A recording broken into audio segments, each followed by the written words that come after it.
Welcome to Nimmin Live, the #1 place on the internet to learn about YouTube, network with other content creators, and have an awesome time doing it. If you are watching this on the replay, I do want to let you know that we add timestamps down into the video description. So if there is a question that you're like, hey, I wonder if they answered this during the stream, or if you just want to see the conversations that we had during the stream so you can jump to the parts that you care about the most, then that is the place to do it. Or you can also see those chapters along the bottom of the video player, regardless of the device that you are watching this on.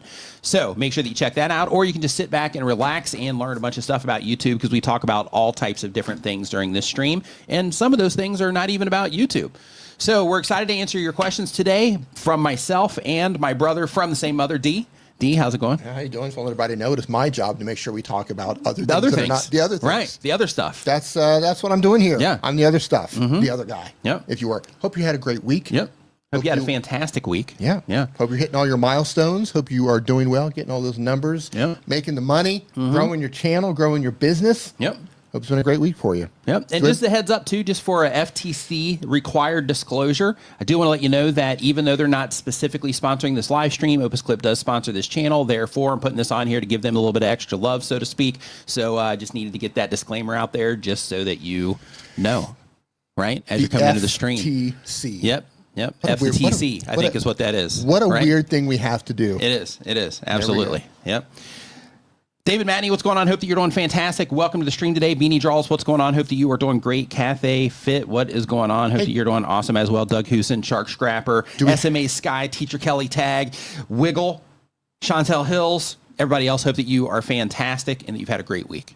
Do we have any YouTube news? We do. Yeah, we have our first super chat here. It's been a member for 2 months. So that would be a member message. Message. Yep, Six Shop. Thank you for that. Thank you for let's pin that on the screen there for a second. So appreciate that. So want to let you know that YouTube has, or they're in the process of rolling out auto dubbing. So if you haven't seen this information yet, basically what they say here, let me just go ahead and pull it up on the screen.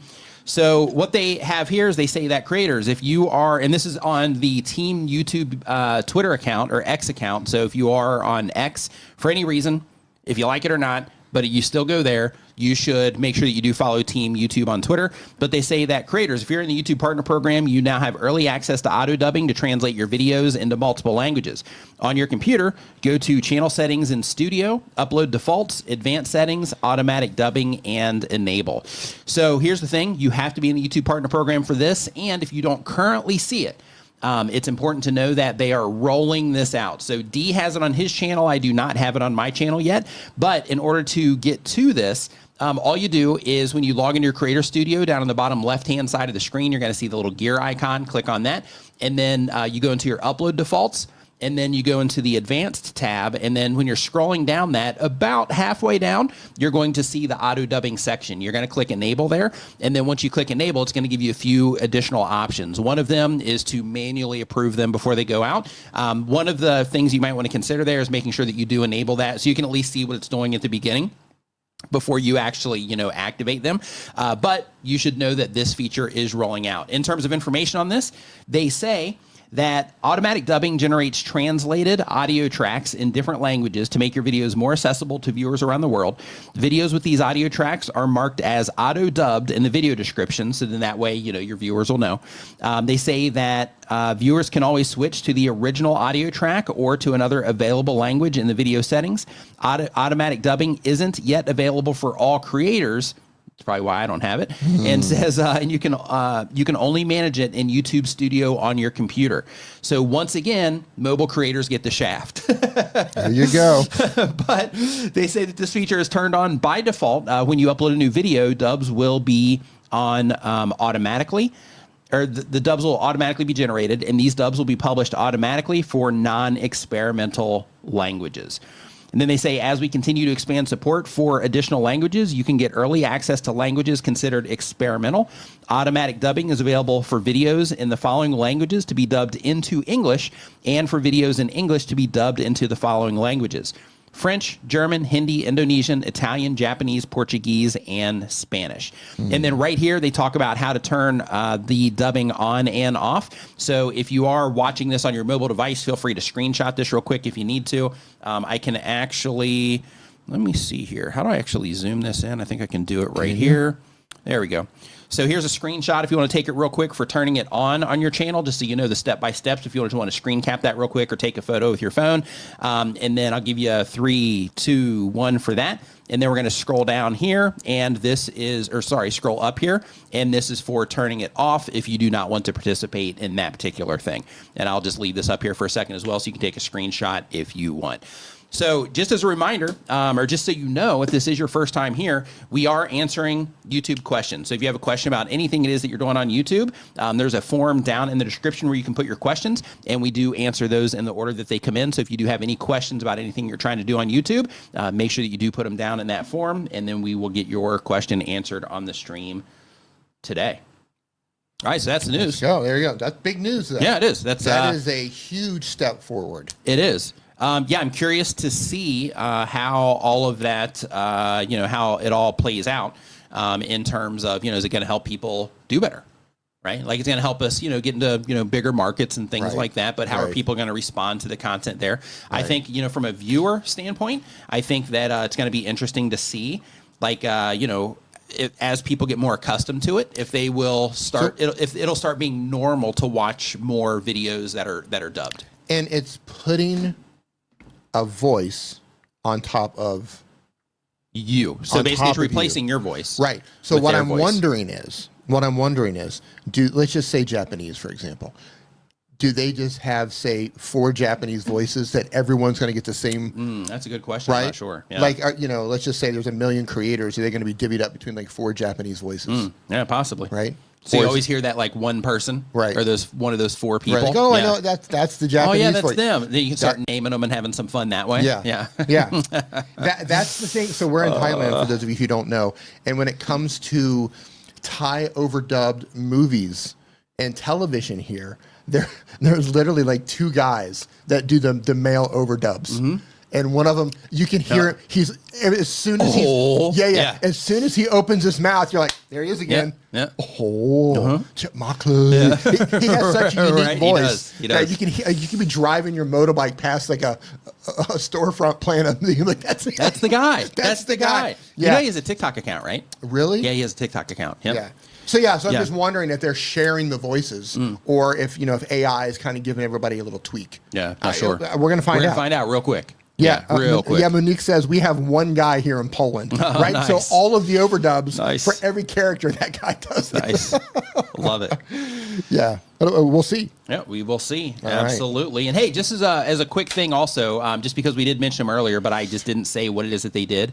So just in case you're not familiar with Opus Clip, what you can do with Opus Clip is you can take one of your long form videos or live streams or anything like that, drop it into Opus Clip, and then Opus Clip will make a bunch of short form content for it. They also can make mid form content. So let's say you have an hour-long live stream or an hour-long video or 30-minute video. It can find like 5-minute spots in there or up to 15-minute spots and make up to 15-minute videos as well of regular 16:9 ratio content. So just a heads up there, but it's good for taking your content and getting a lot more out of your content. But you can check that out. You can see the actual place to go for that down there. Try opusnow.com. So SMA Sky brings up a very interesting question. Says, is this about audio dubs? Yeah. If there's music and other sound effects in the background, does it replace only the voice? Not sure. Or the entire? There's no way it can replace your audio track. Yeah. But I mean, there's no way they're going to do that. They're not going to just say, "Hey, we're going to replace the music too." Right. But they do have the technology because you can do that with audio. Where you can, take it out. Yeah. Right. So you can buy software you can put a music track into software, music track that has vocals and all the instruments, and it will take the vocals out completely. Or it will disassemble the track and give what's called a stem. So here's the drum track, here's the guitar track, here's the piano track, here's the horn track, here's the vocal track, or it could just rebuild it entirely without the vocals. I can't imagine that they would do that for music because that's a creative choice. Yeah. Language is one thing because you're trying to reach another audience, but I don't know what else is a creative choice? What? While you were explaining that, you left out the accordion. I thought for sure you'd get an accordion in there. I don't want to bore everybody. Oh, okay. All right, I get it. There's the AI stuff with the accordion. It gets kind of complicated. Yeah, you're right. Okay. Yeah. But yeah, so and it'll be interesting. I would wonder if it's going to use similar technology to just get rid of the vocal, then replace the vocal, or if music is going to disqualify you. So we'll find out. We're going to find out we're really going to find out really quick as this starts getting rolled out. And Learn Spanish World, what's going on, man? Hope you're doing great. Says, is there a way for us to preview our voices using the new auto dubbing feature in YouTube Studio? So right now you can't preview the voice. So I looked at it on Dees' account. You can hold it manually. What you can do is you have the manual approval. So in that case, what you can do is you can just make sure that you have that checked. And then if you have that checked, then you actually get to approve them all. So then you can hear your voice and you can say, okay, this is okay. I'm okay with this. And then you can, put it up then. I can tell you this. And keep in mind, I had this during their testing, when they were just testing this in the early phases of it. But in my case, they translated my videos or dubbed my videos using a female voice.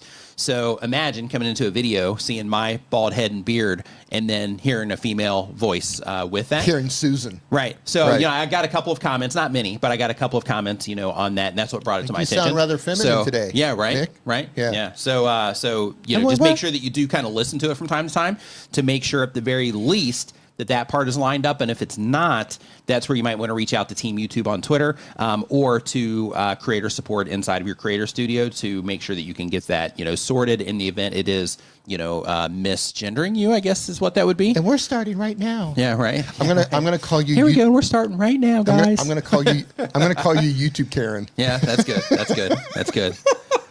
Or just Nikki, I guess would be more appropriate. Nikki. Yeah, that's easy. There we go. Yeah, Nikki would probably be good. Yeah. So we have a. Yep, right. Yep. So the very first question that we have. Were not very creative when it came to names. So the very first question, Nikki and Nick, that we have today is from Xavier Ray. Xavier Ray uploads 1 time per week or more. They've been on YouTube for a year or more. They have a gaming and live streaming content that they publish.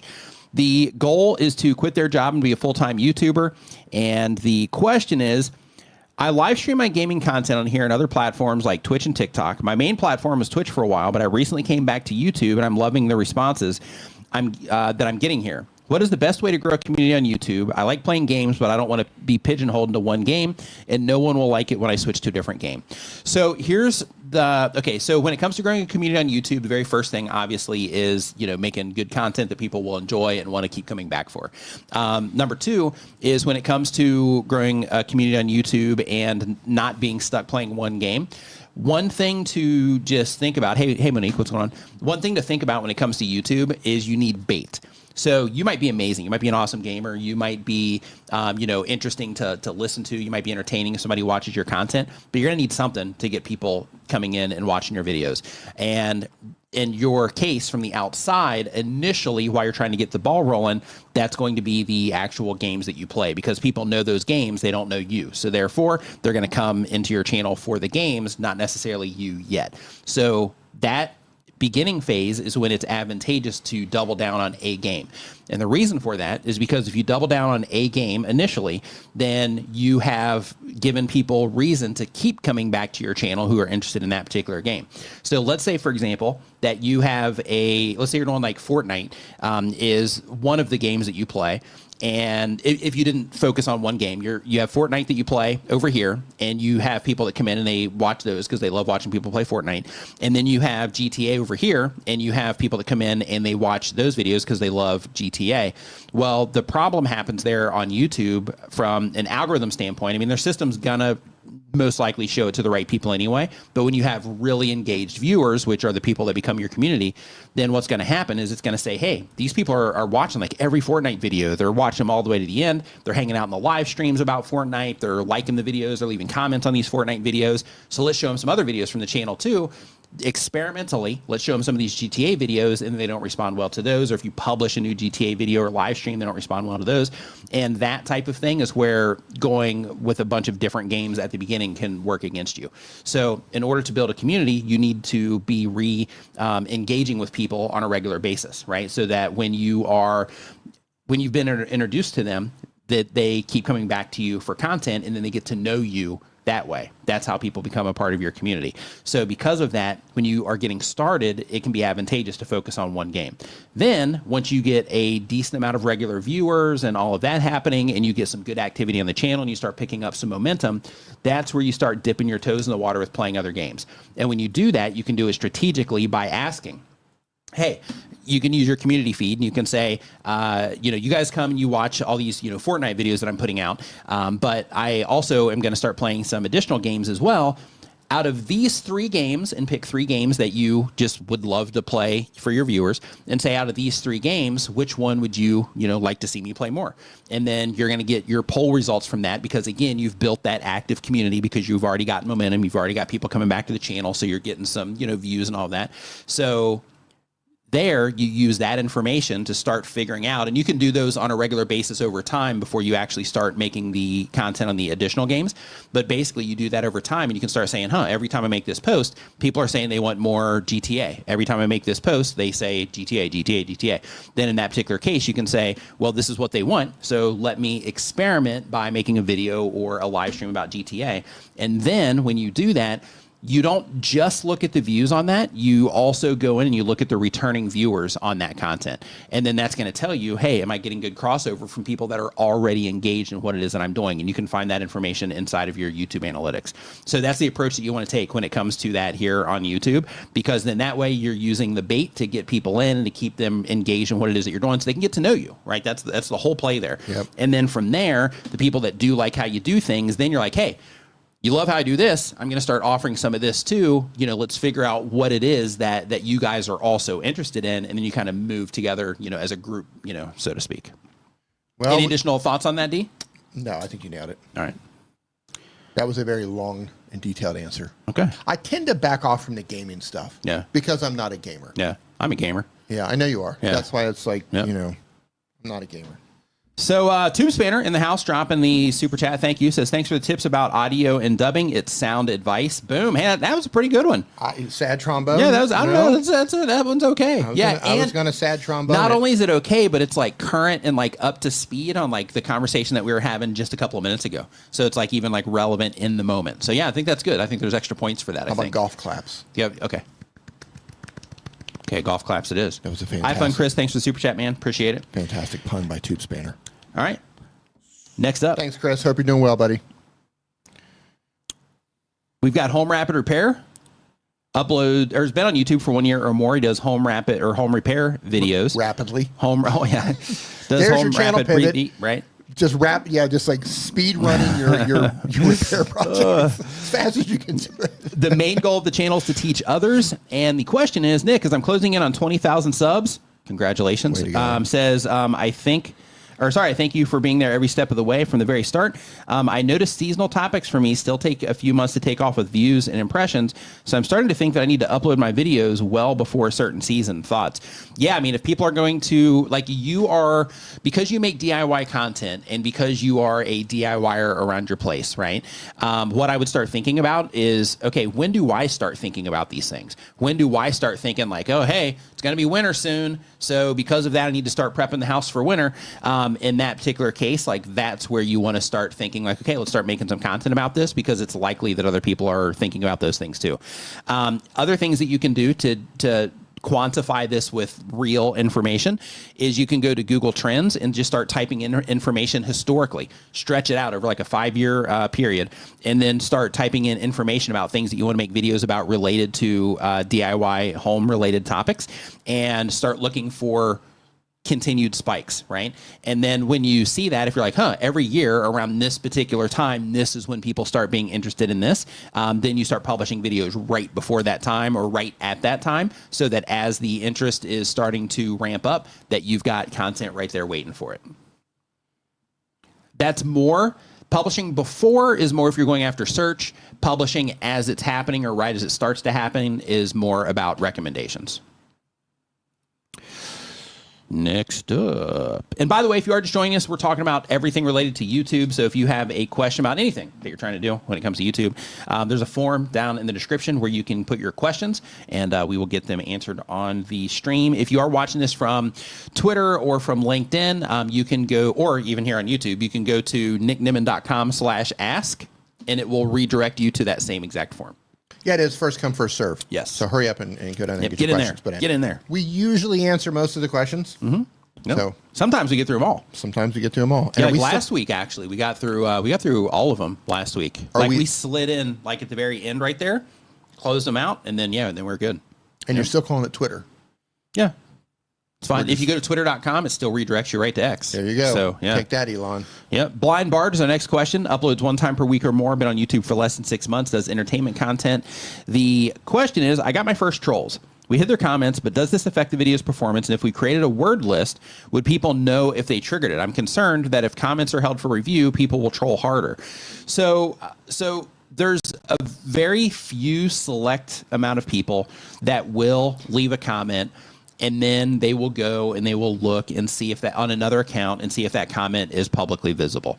There are some of those people. If they're serious about trolling you, they might be one of those people. But the thing is, when it comes to what it is that you're doing, the most important thing to think about is if they troll me, then I should be putting whatever it is that they're saying in the blocked words list or the trigger words inside of the blocked words list. And if they detect it and they start trolling me harder, then I'm just going to take the other things that they say and we're going to put those in there too. So because of that, these initial trolls that I'm getting in this early part of my journey, they're actually going to help me put together a really good blocked words list so that I only have to deal with this one time. And then from there, it's going to be really hard for people to troll me because all of these comments are going to be going into the held for review section. So because of that, I would just go ahead and put them in the held for review and just deal with all that now. Yeah. Because if not, like, people are going to troll you, over time anyway, and just going ahead and using the people that are trolling you so that you can just go ahead and fill up your blocked words list, I think would be a good move to just go ahead and get that stuff out of the way. Yep.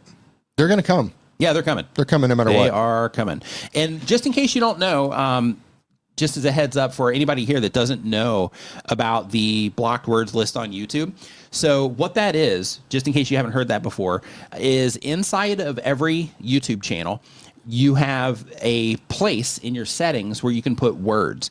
And those words are trigger words to where when people say those words or phrases, YouTube will remove that comment from public view and they put it into an area called held for review inside of your creator studio. I'm pretty sure I have a video showing people how to do that. Oh, okay. On my channel. I think I made a video how to do that. Okay. And then of course people in the comments are like, yeah, pro censorship. Right. It's like, it's my lawn, get off it. Right. Get off my lawn. Right. Yeah, and when it comes to that, it's not really about like censorship per se. It's about like, I just don't want people. I mean, I guess it is censorship, whatever. It's like, I don't want people talking about this on my channel. So, for example, call it what you want. It is your channel. If you want to have a safe and friendly environment in your comments where everyone feels safe, where everyone feels like they can comment without being harassed or ridiculed, do what you want. Cut your grass how you want to cut your grass. Yep. Handle it how you want to handle it. Yep. It also, make it family friendly, make it brand friendly. Yep. Make it attractive to people so they want to go down and leave comments. Right. Because if I think I'm going to leave a comment and I look down there and it's a dumpster fire, I'm not leaving a comment. I don't even want to be a part of this conversation. I don't even want to be a part of the conversation. I don't even want to associate my name with that conversation. Right. So I won't. Right. But do what you want to do with your channel. Yep. I'm like full on censorship on mine. Yeah. It's just, if you don't like it, don't watch my videos. Yeah. Don't care. Other things too is like when it comes to that, you can also put in things like you can put in political stuff if you want, those sorts of things. And the whole idea for that is that when you are putting in those types of things, it's like, well, that's just not what we talk about here. There's plenty of content about that on YouTube. That's just not the conversations that we're having here. Right. So, so you can block that kind of stuff too. You can also do it, just in case you don't know, you can block ads like that on your channel as well inside of your settings also. So it's advantageous if you haven't done it yet. If you, are new to being a content creator on YouTube, it's advantageous to actually go into your settings and explore around because there's some really cool stuff that helps you in those types of things. Yeah. Don Villa, what's going on, dude? Hope you are doing great. Nice to see you in here. Hope you're doing awesome. Usually there's like a countdown. Like I can make a video about, how to edit on iMovie. Yeah. And within 100 comments, somebody will bring up Hunter Biden's laptop. Right. Right. Just like, I don't want that here. Right. That's not the conversation that we're having. You're like, I don't care about it when they talk about it on the news. Yeah, Why do I want to have that conversation here? Right. Be gone. So next up on the list here, we have tips for cruisers. Tips for cruisers uploads 1 time per week or more. They've been on YouTube for 1 year or more. The goal of the channel is to quit their job and to be a full-time content creator. Go D. I see you putting your finger up like you got something you want to say. When it's this finger, it's usually important. Okay. So Bob B asked a question that it's kind of on the tail end of what we were just talking about. Okay, yeah. Thoughts and comments on doxing by trolls. So if someone is trying to put your private information out there, you can add your private information to that word list that we're talking about. You can put every variation of spelling. If there's clever ways that they're trying to get around it by spelling your name differently, you can put that in there as well. Put your address, put your phone number, put partial parts of your phone number, partial parts of your address, different versions of your names. Put anything that you want in there. So when they're going in there and they're leaving those comments trying to dox you and put your private information out there, you can put your, if you have an employer, whatever you want, family members' names, put it all in there. So when they're leaving those comments, they're sending them out to the void, and the public is not going to see them. And there's some people that specific advice, they get concerned about that. I've seen people post about this, to where like the argument against the address thing is that they are like, well, then that means that people can try all these different addresses and then it'll actually block my address. That's kind of like getting a password, right? To where it's like, they're going to have to put in tons of effort and tons of tries just to, try to figure out what that is. And, most people aren't going to be able to just figure that out. Yeah. So I wouldn't worry about that too much. Like, if you want to make sure that stuff is hidden, I would just go ahead and hide it. And what are they going to do? Ha ha ha, I figured out your address because it didn't show. Right. Well, then that's not going to show either. Right. Because no matter how many times you put your address in, it's not going to show. Right. Right. So they give us that tool for a reason. Yes. You don't have to use it to block things. I use it to block political conversations, religious things that don't belong under a tutorial. Yeah. I block those out. Yeah. Use it for your safety and privacy as well. Yeah. Family members, phone numbers, social security numbers, basically anything. If somebody's trying to dox you, anything that someone could discover by looking you up. Yeah. Put all of that information in that blocked words list. And they've already got you discovered anyway. Yeah. Like if they're putting that in there in the first place. Yeah. But it'll at least, keep it from being exposed in your comment section. Yeah. Yep. Good luck. Yep. So back to tips for cruisers. The question here says, my computer uses a video editor and shares the name of who it is online. My competitor uses a video editor, and shares the name of who it is online. They're on Upwork, have a web page, and offering their services. Would it be advantageous for me to use the same one? They have 300,000 plus subs, and this video editor has worked for them for the past 5 years. I was thinking they would edit way faster for me, and even doing $60 an hour, maybe 1 to 2 hours in edit, 8-minute video mine, or do I get better first before doing this? I'm earning 300 plus in AdSense a month now. I use iMovie to edit and have lots of room for improvement. So one thing you could do, because it is Upwork, right? Like, you're not making a commitment there. So since it's Upwork and you're not really making a commitment, then in that case, you could say, hey, just do 2 videos and just see how they perform. And when they do those videos, another thing that might be advantageous, if they have experience working with a 300,000 subscriber channel, then they probably know how to put content together. So a couple things you can do there is you can say, okay, 1, I want you to make these videos and let's just see how they perform. And then if you find that they get better retention than your edits do, then it might be a good move to continue working with them. If they get much better, then in that case, you probably definitely want to work, with them. And I don't think there's anything unethical about hiring them, even though they work for one of your competitors. I think that's perfectly fine. But the only downside of that is that your videos are going to be pretty similar to them, because editors typically get like a style as how they edit. And because of that, your videos might be coming off very similar. So if you are going to have them edit for you, I know that a lot of editors, they have like hard drives full of like pre-made stuff that they'll use in their videos. So it might be stuff that they've gotten from, like Adobe stock. It might be stuff they've gotten from Motion Array. It might be stuff that they've made themselves, whatever. But it's kind of their go-to. Like, we have that too, right? Like, I've got, one of those things as well, to where when I need something, I'm like, okay, let's go into my video graphics folder. And then I go and I find what it is that I need there.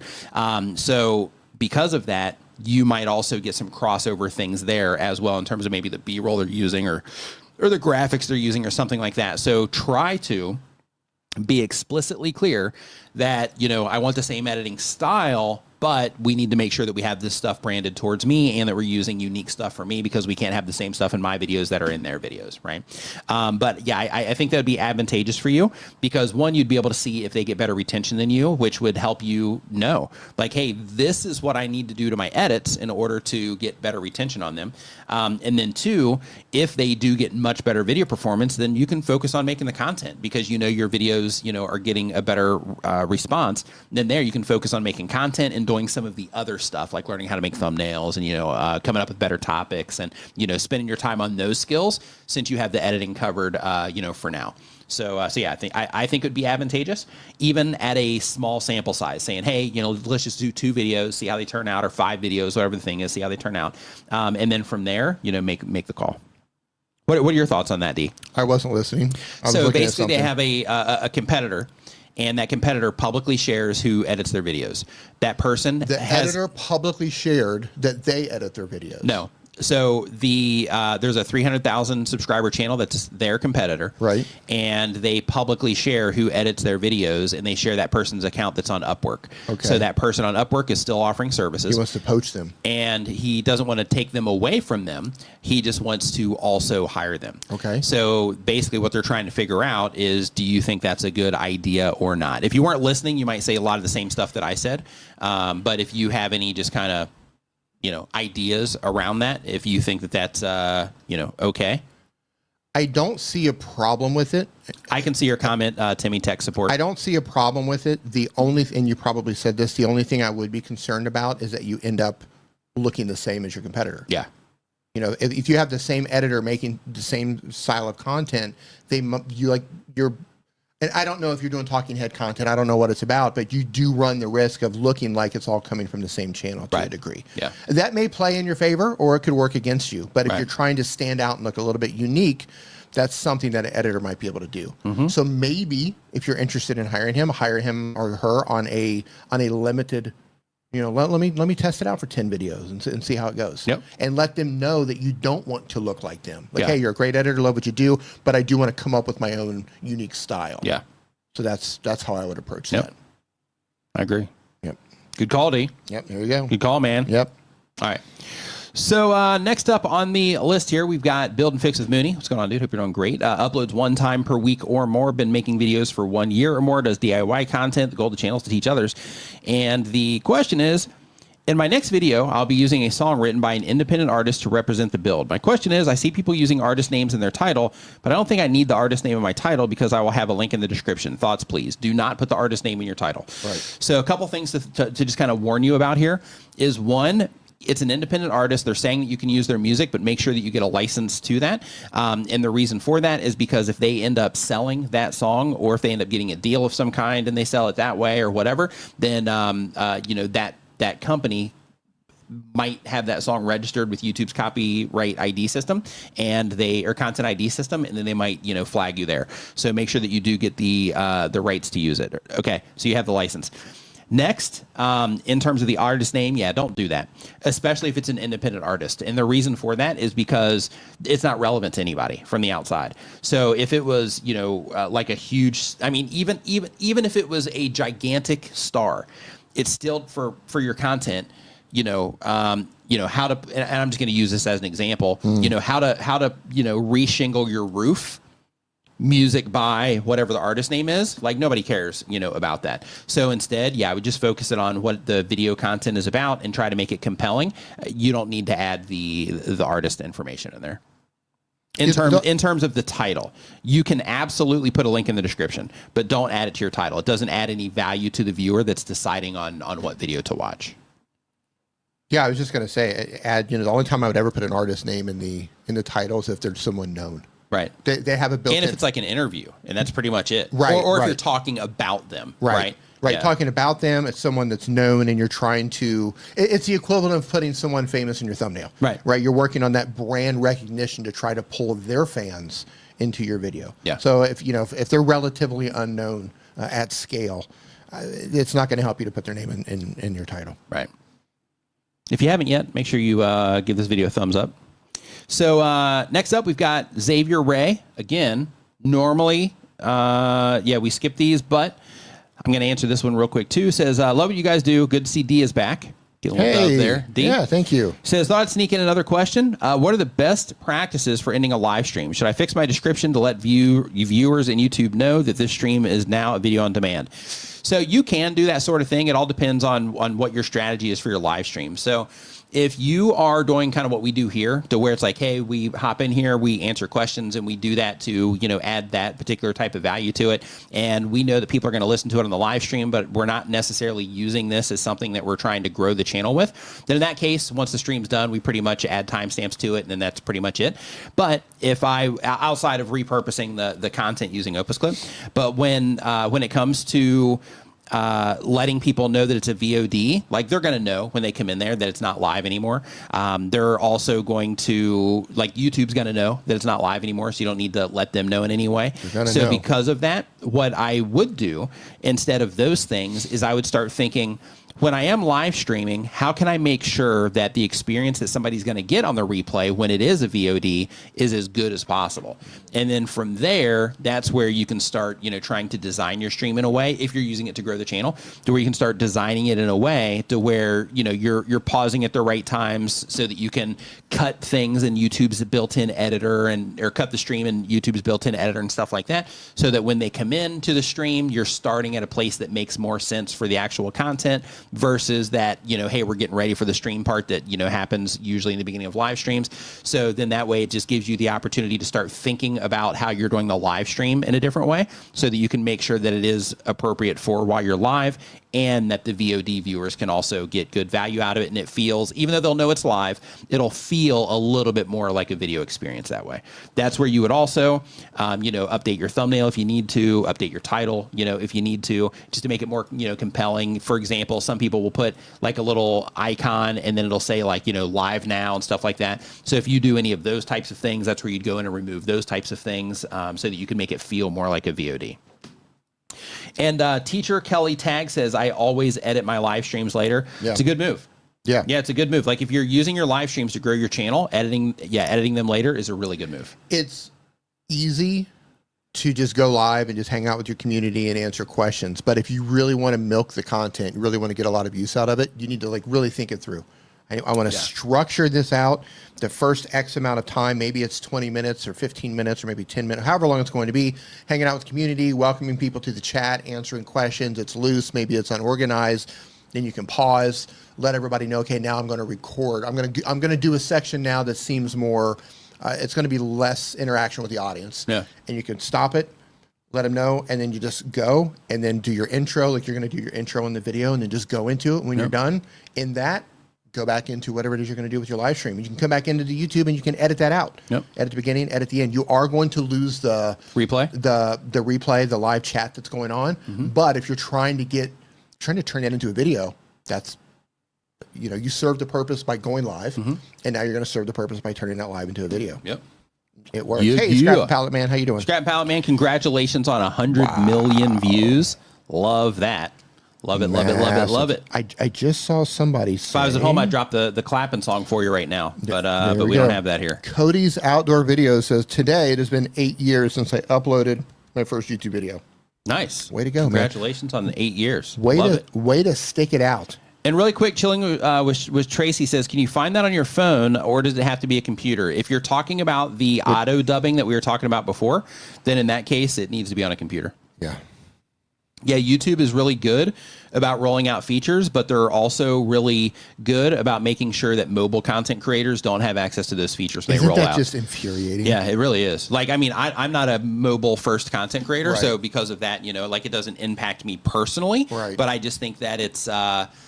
considering the scale of YouTube and the development teams that they have and, all of that stuff, I just think it's inconsiderate to not factor in the people that do everything on their phones and make everything equally available for them. I just think it's inconsiderate. With that said, I do know that there are some limitations when it comes to the apps and, things like that. You only got so much space. To a degree. Yeah, but you only got so much space and, things like that for putting everything and all that. But what they could do? They could put a link and say... Go here in your YouTube channel. And go here, and it automatically sends it over to mobile optimized version of the website. Like this isn't.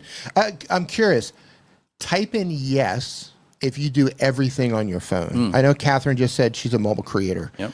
I think it's inconsiderate, and I don't want to harp on this, but I know places like India, for example. There are millions of mobile only creators. That might be why they don't do it. millions because it doesn't give them a chance to actually like roll stuff out, right? In that particular case, like because it would just be like I guess they can still roll it out. They can still roll it out because they can roll it out per account. Yeah, they can still roll it out. I mean, there are millions upon millions upon millions of creators that do everything on their phone. I just think I would love to have that data. Yeah. How many global, purely mobile creators are there? Yeah. Just so I could that'd be interesting. Yeah, just so I could throw that data at them every chance I got. Yep. Yeah, Doug Houston says big love to mobile creators. Catherine says that she's a mobile creator. Cody's Outdoor Videos says that they do everything on their phone. Their phone is their own computer. And really, I mean, that's the world we're kind of living in. Yeah. Right? Build and Fix with Mooney records everything with the phone. So yeah, so we definitely, at least we got a couple of responses there for the phones only. Hey, Doug, congratulations. It's also 8 years for Doug. Oh, nice. Way to go, congratulations, man. Doug. Love it. Yeah. So, and really quick, also, Naomi says, where's the best place to hire a YouTube editor? So this is going to be dependent on like budget and things like that. So YT Jobs is a great place to start, but with YT Jobs, you're probably going to end up paying more because they have a lot of experience working, with content creators and they're like vetted and all this other stuff. Looks like Charlie Morris is also a mobile creator. Nice. Hey, Charlie, how you doing, buddy? And Scrap and Pallet Man says, can I use Opus Clip on my phone? Yeah, you can. I'm pretty sure their site is mobile optimized. They have a free thing, so you can double check. They have an app coming out too, so that's going to be coming relatively soon too. But when it comes to the see here, where were we here? Best place to hire an editor. So when it comes to hiring an editor, YT Jobs is a great place to start because they have experienced creators there that have worked with other content creators, and you can actually go and see like these are the videos I've edited, stuff like that. So it makes it a real easy experience for hiring an editor there. But you end up paying more money over there usually. Yeah. And then you also have your own community where you can post in your community tab and say, hey, here's a Google form. If you are a video editor, you know how to edit videos and you're pretty good at it. I'm looking for an editor right now. So just go fill in this form. And then in that form, you have their name, their email, all that stuff. But you also have a link to their portfolio. So you can actually go and see public facing videos that they have available. Don't click into like Google Drives and like all that stuff. Make sure that the videos are available somewhere on the internet, like YouTube or Vimeo, not somewhere like, Google Drive or something like that. And then you can go look at their portfolio there. In addition to that, so here, that was for your community tab. You also have Upwork, which we talked about earlier. Upwork is a good place to go because a lot of editors are there as well. And you can also post the job, and then you can have them hitting you up, which is great. You also have onlinejobs.ph, which is Philippines targeted. So with that, the whole idea with onlinejobs.ph, which a lot of them are also over on Upwork as well. But the idea of them is that, you can typically get things at a lower cost coming out of the Philippines. Not always. Like if you're working with somebody good, then you'll pay for them too, just like you would like a Western editor. But you can get good quality out of the Philippines typically for a lower price, and you use onlinejobs.ph for that. So those are some great places to get started. In addition to that, like I don't know if you are on TikTok at all, but there are also a lot of really good video editors on TikTok also that are posting their content there. And so I have a shorts guy that I'm working with. Don is his name. He was in here earlier. And with him, I actually found him on TikTok. So I was just sitting there flipping through TikTok, and YouTube showed me his content. And I was like, wow, these look pretty cool. So let's reach out to him and see if he's interested in working together. And then now we're working together. So those are all good places. And then my other video editor, Vigard, I put out a call. I think it might have been during this live stream, either here or when I was doing it at home. And he reached out and he's like, hey, yeah, I could do it. So then we started working together, and we've been working together ever since. So yeah, you can do all those. Scrap and Pallet Man wants to know if Opus Clips is available for mobile. Yeah, I mentioned that already. Oh, did you? Yeah. Okay. Yeah. I will pipe down then. Blue Sky, I wouldn't necessarily go to that, iFund Chris, and the reason for that, I wouldn't go to it looking for an editor. You could. I'm sure there's video editors there, but the advantage of going to somewhere like TikTok or YouTube and looking for editors there is that you get to see like the content like live, right? So you get to see like what it is they're actually doing.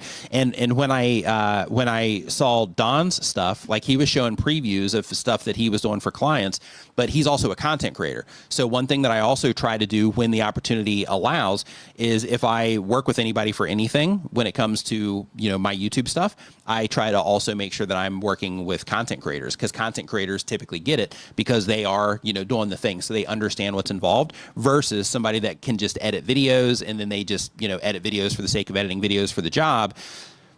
When you're working with content creators, you're working with people that also just kind of understand what it is that you're trying to do. And in my opinion, I don't know, I wouldn't call this fact in any way, but in my opinion, I think there's a lot of value in that because then they understand both sides of it. So,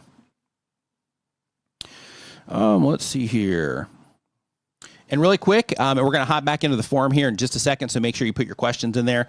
But Wallace Bankley says, what do you think about the Pocket 4 coming out or a small camera instead of a phone device? So I think the Pocket 3 is amazing. So I'm looking forward to the Pocket 4 coming out. I have the 3, so I don't know if I'll get one, unless there's like a gigantic upgrade, which I can't imagine it could be too much of an upgrade. But yeah, I think those are great cameras. But you say instead of a phone. This comes down to something very important. And Dee and I think something that we were talking about at Starbucks today. Dee, can't remember exactly what it was, but basically, it was about the little monitor that goes on the back, that small rig monitor. And one of the things that you said was that it's great if you have it with you, right? So the big advantage of a phone is it's always with you. So they say the best camera is the one that you have with you.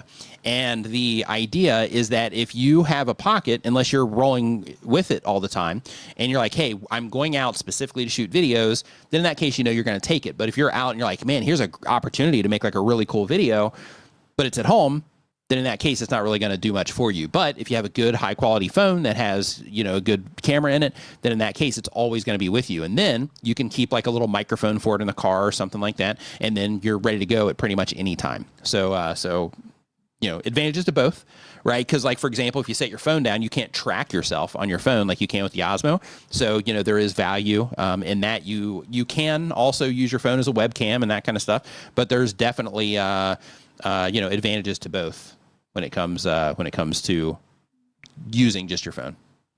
Yeah, like you said, the best camera is the one you have on you. Mm-hmm. But if you are going to ask me which one should I use, should I spend the money and get the Pocket 4, or use my phone?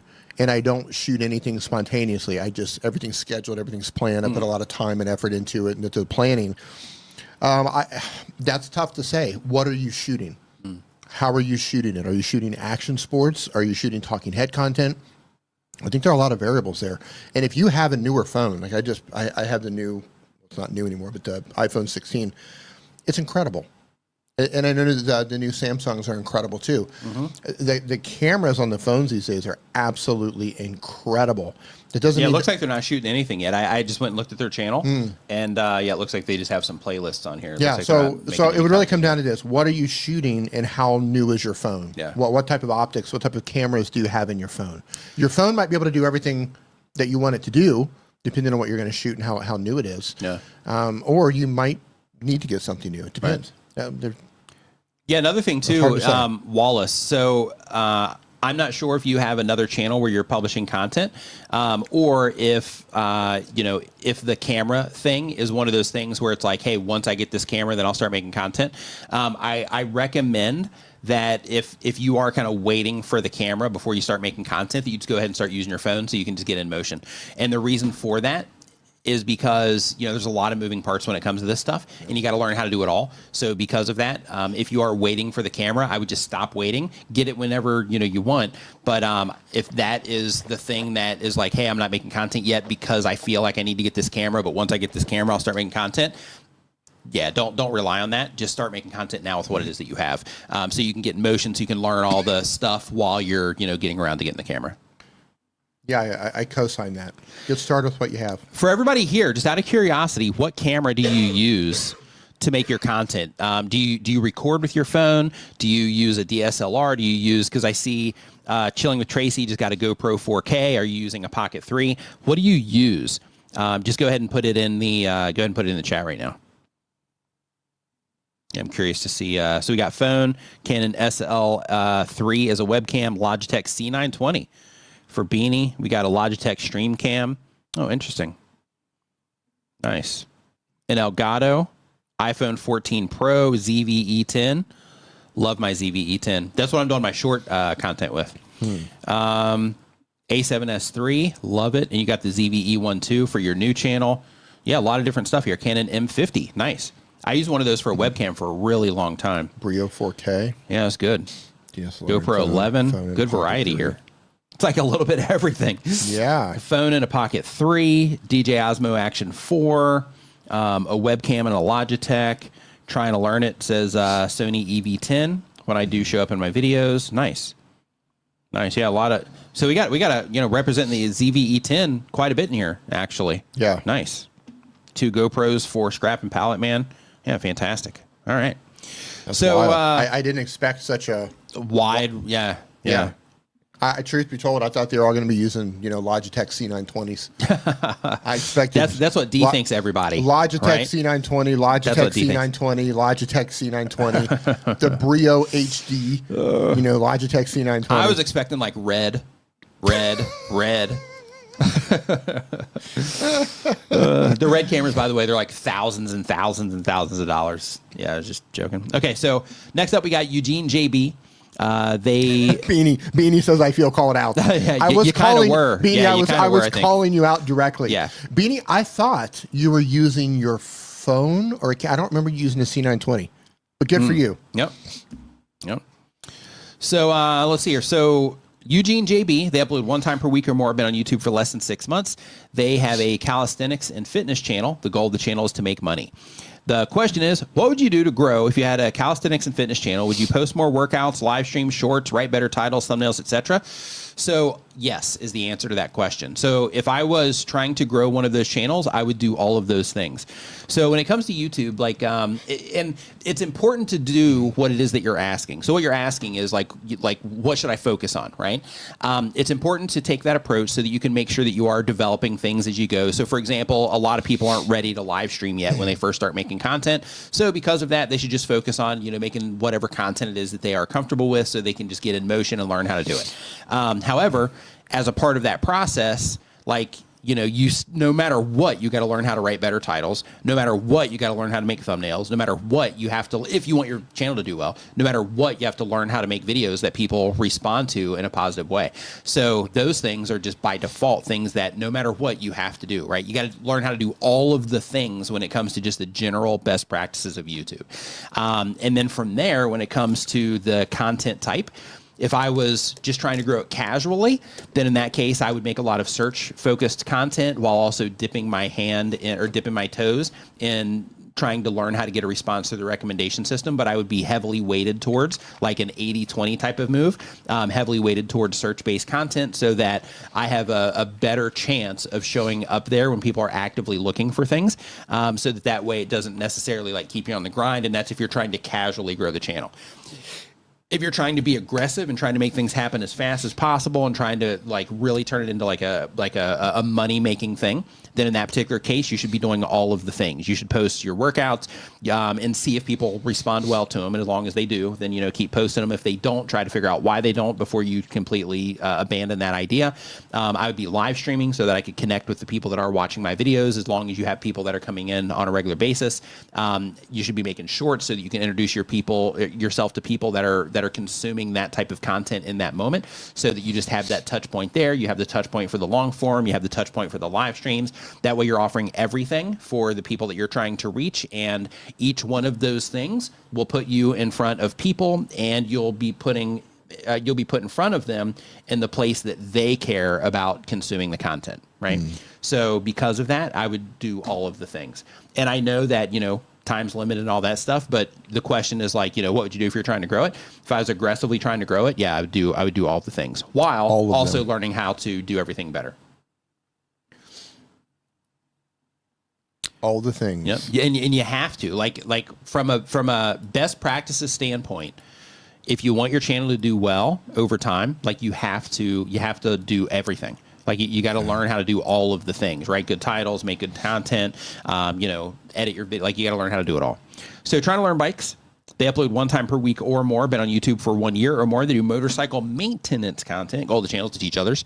And the question is, I usually upload videos as unlisted and I let them simmer for a few days so I can watch them and be sure everything looks okay before going public. Is uploading private a better option? What are the differences considering in choosing one over the other?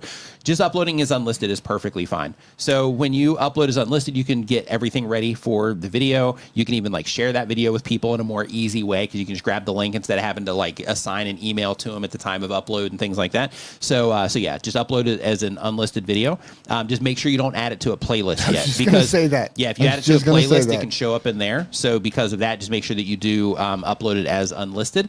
Private will keep it out of a playlist, and then that way you can go ahead and add it to a playlist and all those types of things. But if you are, wanting to just go in, make sure everything looks good and all that, you don't need to do it for a couple of days. You can just wait. Like as soon as YouTube is done processing the content on their end, it's go time. Like you're ready to go. You don't have to do anything. But if you do want to just be like, hey, I just want to double check this a few times, fresh eyes, things like that, then in that case you can give it a few days. But just doing it as unlisted is perfectly fine. Shark Scrapper says, I hate when I forget one of the things. Yeah. Yep. Happens. So next up, we've got Beanie Draws.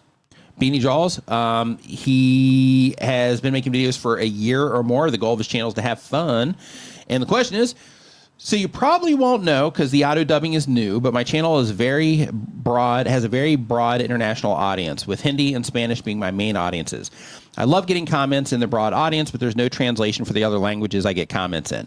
Is YouTube going to bring auto translation for the comments that are going to come thanks to the auto dubbing? Because this is going to bring in a lot more comments. If we can't translate automatically, it's going to get very quickly. So on a mobile device, YouTube does translate comments already. So if you are looking on your phone, if you're on a computer... Is that for both Android and iOS? Do you know? I'm not sure. Yeah, I see it on an iPhone, so I'm not sure. But yeah, YouTube does, at least on an iPhone, they already translate comments. So if somebody's leaving it in another language, then you should already be able to see it on your device. I'm pretty sure they do it on a desktop as well. So yeah, so I think they've already got you covered there, Beanie. But when it comes to everything else, just so you know, just so everybody knows, so since YouTube is going to be auto-dubbing your videos, you can also, for the languages that they're going to be dubbing you in, you can also go in and add translations to all of your metadata too. So you can add translations for your video descriptions. You can add translations to your titles. You can do those things already inside of the language area of each individual video. Cathay Fit, do you have an iPhone?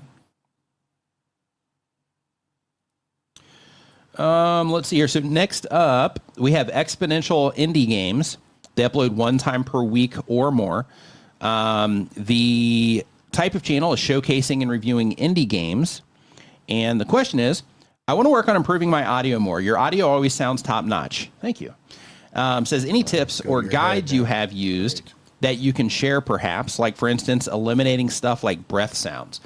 So I have a video, and I'll just drop it in here. I made this video 8 years ago. And this is going to show you the process. Nick Nimmin, make audio sound. From 8 years ago, though? Are you still using the same process? Yep. No way. Yep. No way. Yep. Way. Yeah, so let's see here. So I'm just going to drop this into chat for you here.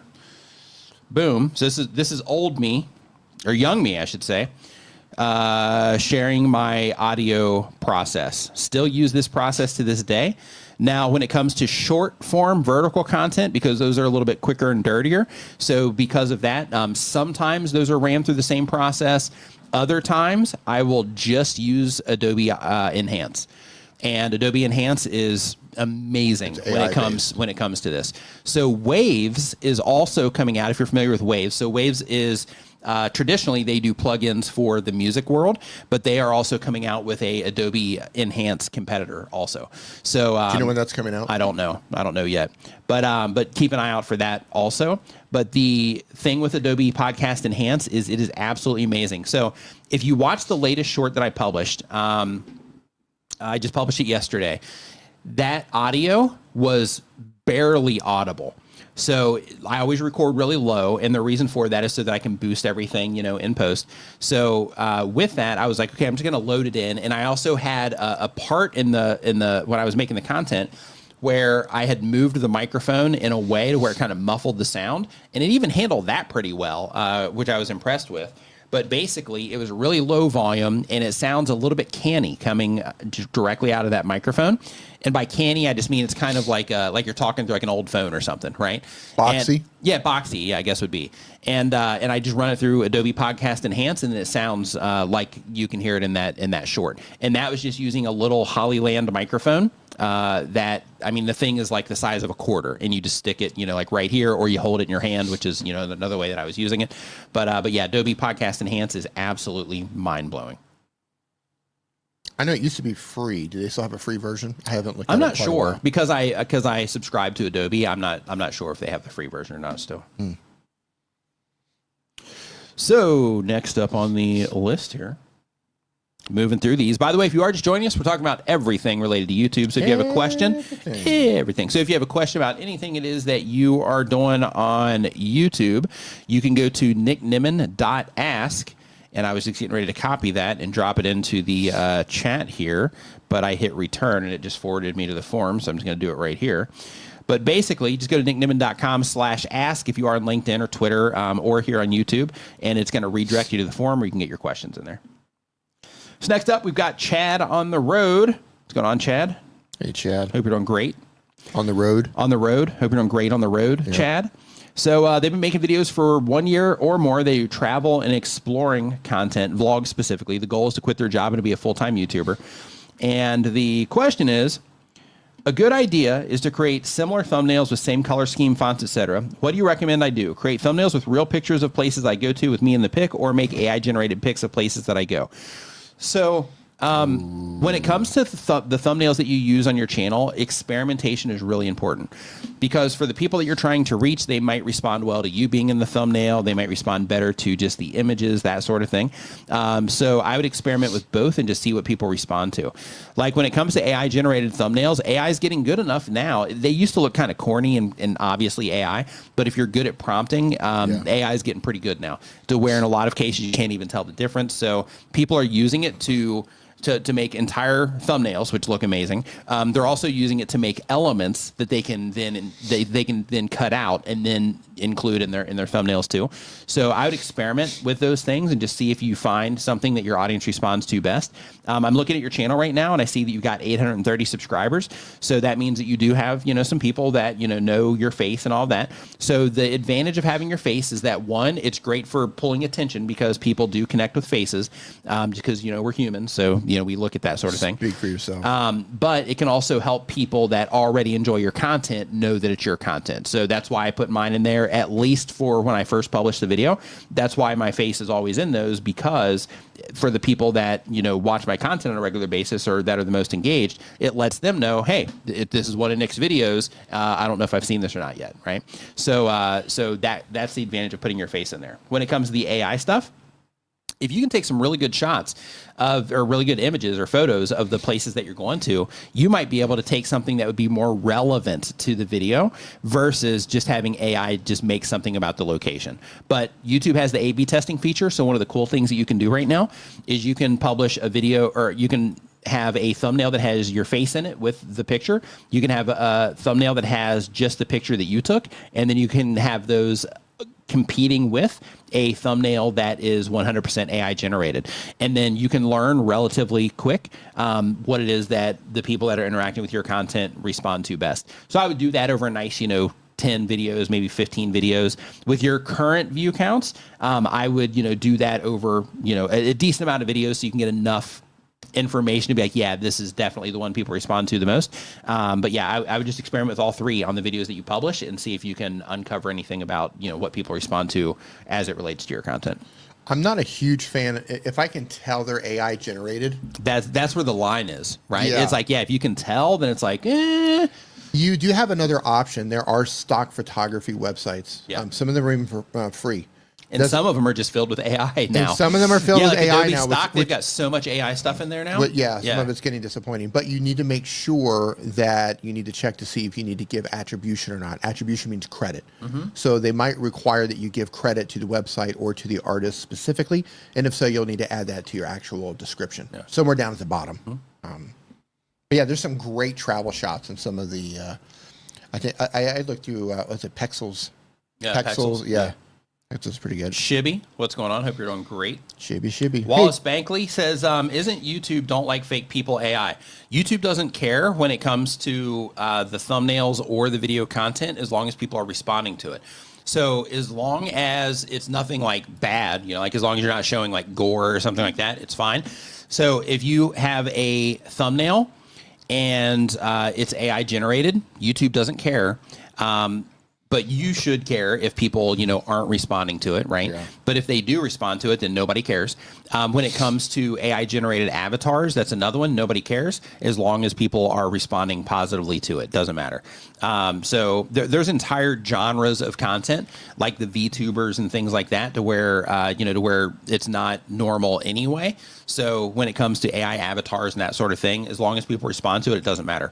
All YouTube cares about is that if somebody clicks on your video and they enjoy the content, yes or no. That's it. That's what they care about. So it doesn't matter if it's AI or not, as long as people respond to it. I've seen a lot. This is going to be an interesting conversation over time. Yes. Yeah, because the AI avatars are getting better. Everything.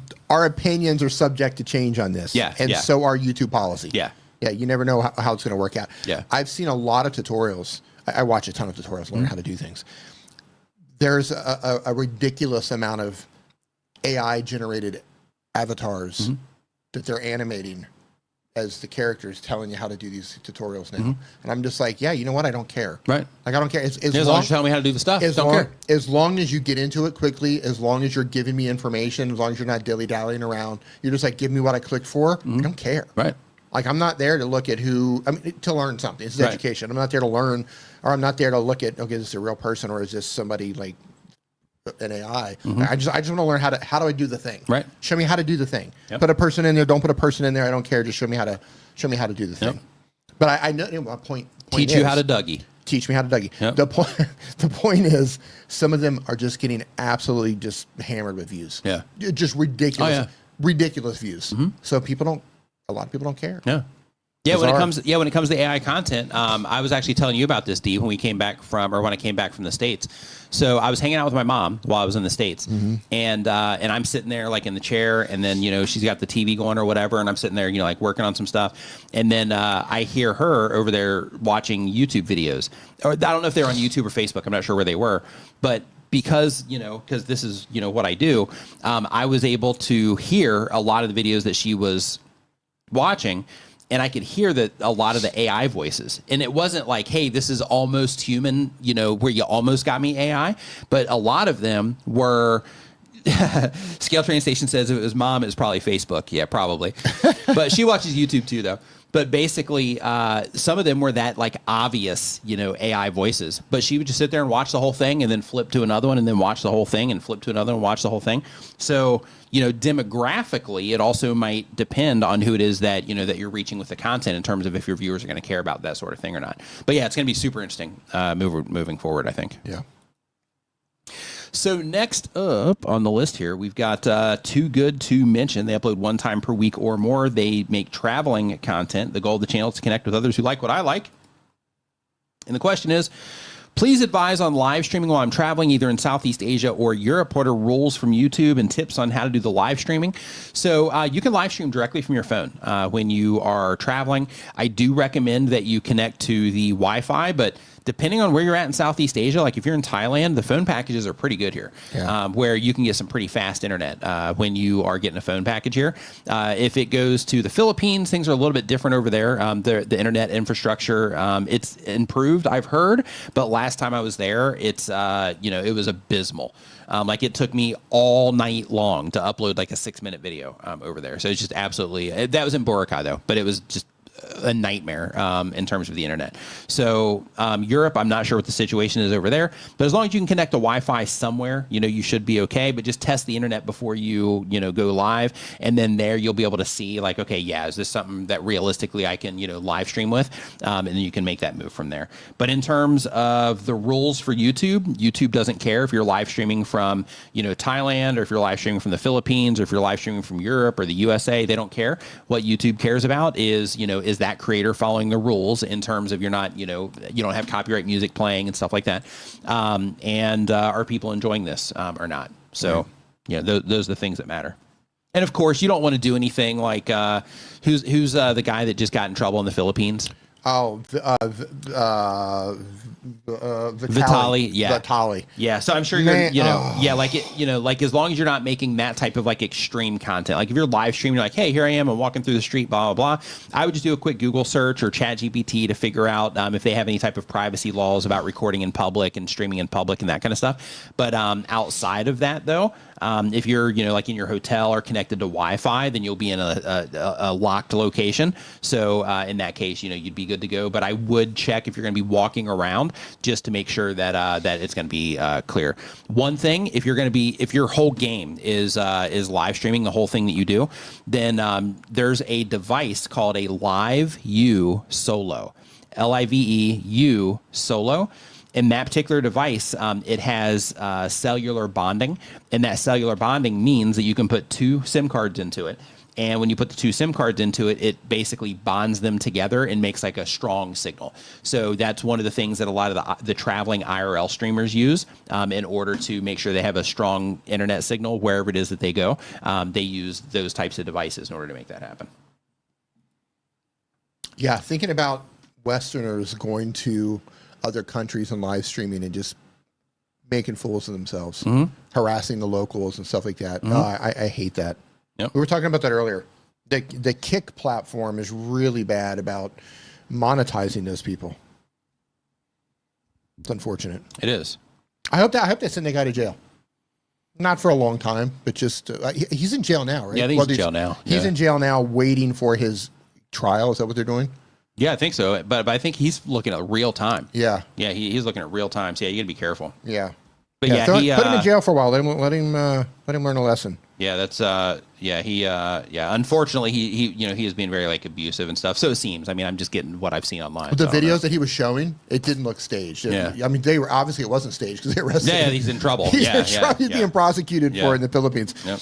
But he was being very incredibly disrespectful, like knocking the hats off of like security guards and like going back into kitchens and. Didn't he like take one of their motorbikes or something like that? And yeah. So next up on the list here, we've got Davidson's All Natural Gym. Hey, Ed, how you doing? Does bi-weekly content, been on YouTube for a year or more. The type of channel is Sawmill and Farmstead. Goal of the channel is to have fun. And the question is, does the AI for YouTube know when I'm using Satire? Is there any way to let YouTube know that it's Satire? So I'm sure, like, I don't know that they do this, but I'm going to assume that they do. So there is, when it comes to just like websites and just things that are available or web develop, or not web development, but just like development in general, there are things that are available to where you can get like sentiment analysis and things like that. In fact, inside of the iPhone, they have I think it's called natural language processing. And when you're building iOS apps, you can actually call that natural language processing into the app, and then it can gauge things like that. So it can look at sentiment, and it can organize things for you based on, things that are, the input that's coming in, that kind of stuff. So if you can do that on your phone, like if I can do that at home, and I can add that to an app right here on my phone, then in that particular case, I would assume that YouTube has that available, because YouTube can see your video, they can hear your video, and they see the video frame by frame, and identify things frame by frame in the video. They can hear the video, so they know everything it is that you're saying, and that's how they like caption it. That's how they know the music that you're playing is copyright protected or not, those sorts of things. But they can, see your video and they can hear it. So as they're taking in all that information, I'm going to guess that there's some type of sentiment analysis going on. Yeah, with Satire, it'll probably be able to pick that up too, but I'm not sure. Like I don't know. But I would assume that they do have that, but I don't know for sure. So next up on the list, we got Explore Norway. Explore Norway, the goal of the channel is to teach others. The question is, on last week's trip, I talked to a local journalist who really likes my video, especially showcasing the region in Norway. If you've ever heard from it, that's totally normal. He complained that the state is wasting millions on tourist promotion, which doesn't seem to work. So I got the idea of making a new film to promote the region. I thought how to finance it, and I came to the idea that affiliate marketing would be the best way, as none of the businesses would need to put money up front. How would you make that happen in real life? Coupons people can print out, just hoping the people ask for it. It would work on a trust-based system, but that usually works in Norway. So it usually works in Norway with Norwegians, but does that work in Norway with tourists, right? Unless it was Norwegian tourists. Or they're talking about the business. So like if they have a coupon system that they put on their channel through their videos, the tourists would then take that coupon to the business. And then the business would then pay them as a commission for bringing that coupon in. So, I mean, that would be worth trying, I guess, and just see, kind of how it plays out if you were doing that. So, yeah, that's a creative way to solve that problem. So, I definitely appreciate that. But yeah, I mean, I'm not sure. I really don't know. I mean, any other ways that you might be able to track that you can think of, Dee? I mean, there's complex ways, like, for example, having people sign up online and then having the tracking, happen online and that sort of thing. But there's like a lot that would go into that. Like, for example, there might be some QR system you could put together, but that just would seem overly complex. Yeah. I mean, if you had I don't know what size your channel is, but if you were sending a lot of people into Norway, it might be worth it. Yeah. Off the top of my head, no. I mean, look, if you have a society that honors things like that, yeah, they might shave a little bit. They might not track everything. Maybe they will. Who knows? Yeah. But it's worth giving it a shot. Yeah. And by the way, if you are just joining us, that's pretty cool. That is. Yeah. If you are just joining us, we're talking about all things related to YouTube. So if you have a YouTube channel, you are in the right place. If you have a question, you can add that question at nickniman.com/ask. So if you are watching this from Twitter or LinkedIn or YouTube, you can just put it into that. I just dropped it in the chat here on YouTube, and we should be able to get you answered on the stream today because we're getting close actually on these. So Doug, next up. Doug, real quick, I think they're talking about not necessarily hotels, but talking about just things to do in Norway. Like tourist attractions. Yeah, attractions, restaurants, that sort of thing, I think. So next up, we've got the Dr. Vibe Show. What's going on? Hope you're doing great. Uploads one time per week or more. The goal is to make money. And the question is, Nick and Dee, thanks for all you do. It is appreciated and not taken for granted. Simple question, green screen, pro or con? Ooh. So green screens can be fun, but they can also be corny. So they can be fun because you can do a lot of just creative, fun stuff with them if you choose to. But green screens, if not done right, they can be exceptionally corny. Yeah. So they can make everything just look horrible and low quality and make it look like, just like low quality content. So you got to be really careful when it comes to green screens. I did a news segment on this channel for about a year, and in that I used a green screen, and it was kind of intentionally corny, but I still tried to do it like as much as I could to where it wasn't super corny, and I still tried to make it, okay. Still had a few issues with it to where if I do take that particular method again, then I'll have to work on that before I actually do the content. But green screens can be helpful. They can be especially helpful for doing like little fun stuff. Like let's say, for example, you just want to have a small little version of yourself popping up at the bottom of your videos while you're live streaming, and then while your video's playing, and then you want to point over to like a little subscribe button or something like that. You can do fun stuff like that too. But when it comes to the green screen for the entire video, you can do it. But you just got to be really careful because there's a really fine line between like, hey, this looks pretty cool, and like this is really corny. So yeah. I think the key to good green screen though is lighting. It is. If you have a good image, good lighting, and just a good keying software, good lighting, and a good camera that defines the edges around you. Yeah, that's really the key. Yeah. I would, if you are going to go with a green screen, I would spend some time watching some videos on how to light yourself correctly. Yeah. In front of a green screen, that's going to make it easier to key you out to make it look good. Yeah, without getting a bunch of green residue around your person or your clothes. Yeah, it's an art. It is. It's an art. Some people do it really well. Trying to learn. It says, I followed your advice on the Elgato key light. I haven't used them yet for a video, but I love them. I'm using them for mood lighting, and it's great, almost like light therapy. Yeah, they're good lights. Really, really good lights. I've actually considered getting another one because I have one that I use at my main like work computer. I consider getting another one because I have it's like a bigger light. It's like a Godex SL60, I think it's called. But it also has this like beauty dish on it and all that stuff. And I use that when I'm live streaming or making content at home. I use that as a fill light. And I was thinking the other day, I was like, you know what? With that, I do have a remote, but it would be great if I could just kind of adjust that on the fly. And the Elgato key light would be a great way to do that, to where basically I could put that up there and then be able to adjust it right there on the fly, like from my computer. I think that would be advantageous as well. So yeah, I'm considering getting another one, but I don't know if I will. Live on YouTube 1, what's going on? Hope you're doing great. And Scale Train Station says also, when it comes to green screens, that the distance between you and the screen helps. So that you don't get lit up in the green. So if you're far enough away, then you're not going to get the green spilling onto your clothes and stuff. There you go. Yep. Next up, we've got Cafe Fit. Does bi-weekly content, but on YouTube for a year or more, does dance and fitness videos. The goal is to quit their job and be a full-time YouTuber. The question is, what's the name of the software that removes the music that Dees spoke about? The name of the software, there are a ton of choices for you. Go to Google and type in Stem Separator. Stem Separator. There isn't any one that I stand behind. They all kind of do the same thing, but you're looking for you could look for an AI Stem Separator. There's a couple of them that have I think it's like, I could be wrong, it could be like voice.ai or music.ai or something like that. But look for Stem Separator. You're going to have some options to choose from. There we go. Yep, there you go. Next up, okay, yep, we got that one already. So next up, we have The Lady Writes.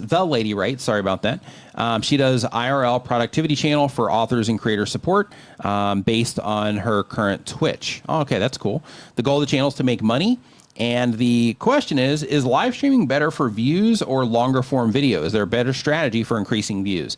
So live streams, typically, this isn't always the case. Like live streams can absolutely crush on YouTube. Yeah. So I don't want you to think that, hey, if I do a live stream, it can't do well, because they can. Like live streams can do awesome depending on what it is that you're offering, that kind of stuff. I know, people that have grown humongous YouTube channels just on live streaming, almost entirely on live streaming alone. Yeah. Like live streaming can be great. Like, especially if you're talking about like broad audience, general topics, things that are trending, stuff like that. Yeah, it can be like live streams can be great. However, typically, in I would say most cases, long form videos will outperform them over time.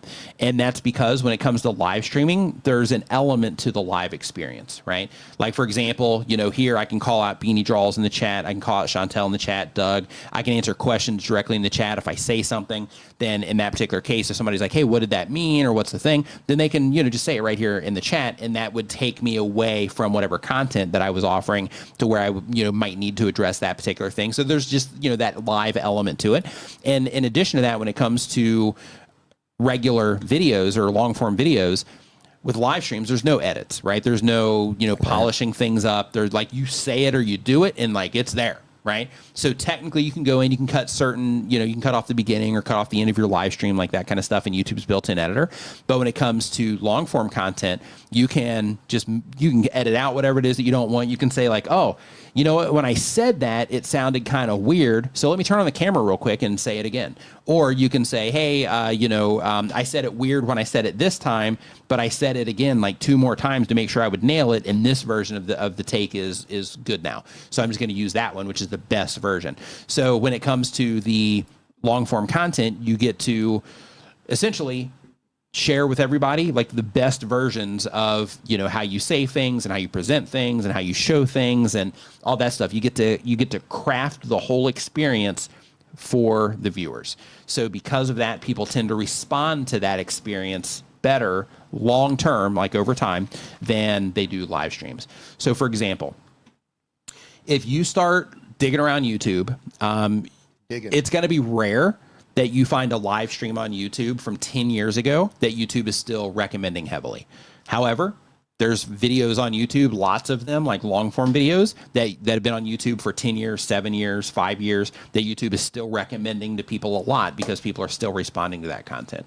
So because of that, I would lean more into those for growing the channel, and then lean into the live streams for connecting with your audience, because it all has a purpose, right? So lean into the live streams for connecting with your viewers and the people that are the most engaged, and then use the video content for for growing the channel. But keep in mind, with your live streams, if you structure right and you do the right things, I mean, like I said, those can also do well. So experiment with them, see how they do for what it is that you're doing. But I would lean more on the video content. I want to add something to that if you're not live streaming yet. I think one of the best things I ever did in terms of becoming a creator was live streaming on a regular basis. Starting with you, then moving over to my own channel, then coming back here with you.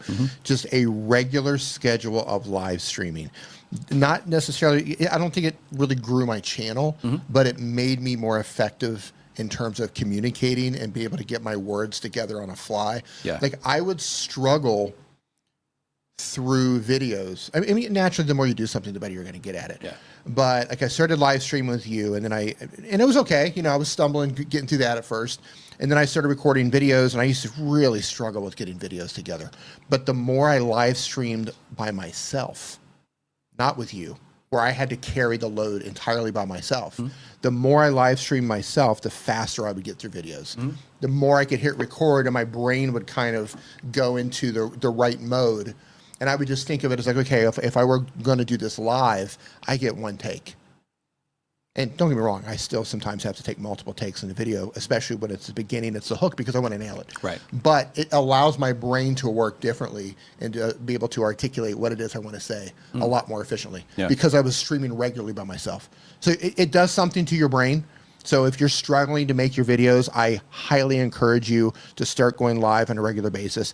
It can be really intimidating at first, and you might trip up at first, but once you get the hang of it, it's going to help you become a better she says that reporter. She says I live stream more naturally than I do video content. Yeah. Yeah, I do too. And I think some of the reason for that, and it's not necessarily about, like, because you're talking about growing the channel, right? Yeah. So that's a different conversation. It's a different conversation, yeah. So when it comes to what it is that you do naturally, you also have to think, like, is this helping me grow the channel or not? If the goal is to grow the channel, right? Right. So if you do it naturally and it comes natural and you love doing it, then add it to what it is that you're doing. But thinking like, okay, how are people responding to this? And are they continuing to respond to this over time? So the continuing to respond to this over time is a really big part of it. Because, for example, in this live stream that you're watching right now, by the time the stream is over, we're going to have probably, on the back end, we'll probably have, I don't know, probably somewhere around 2,000 people that have watched it, that have come through the stream. And then the replay on this will probably get somewhere around another 1,000, maybe 1,500, maybe 2,500, depending on, how well, people respond to the beginning of the stream. But this live stream isn't going to continue to bring in any substantial viewership after that week is complete. And that's just how it works, here on the channel.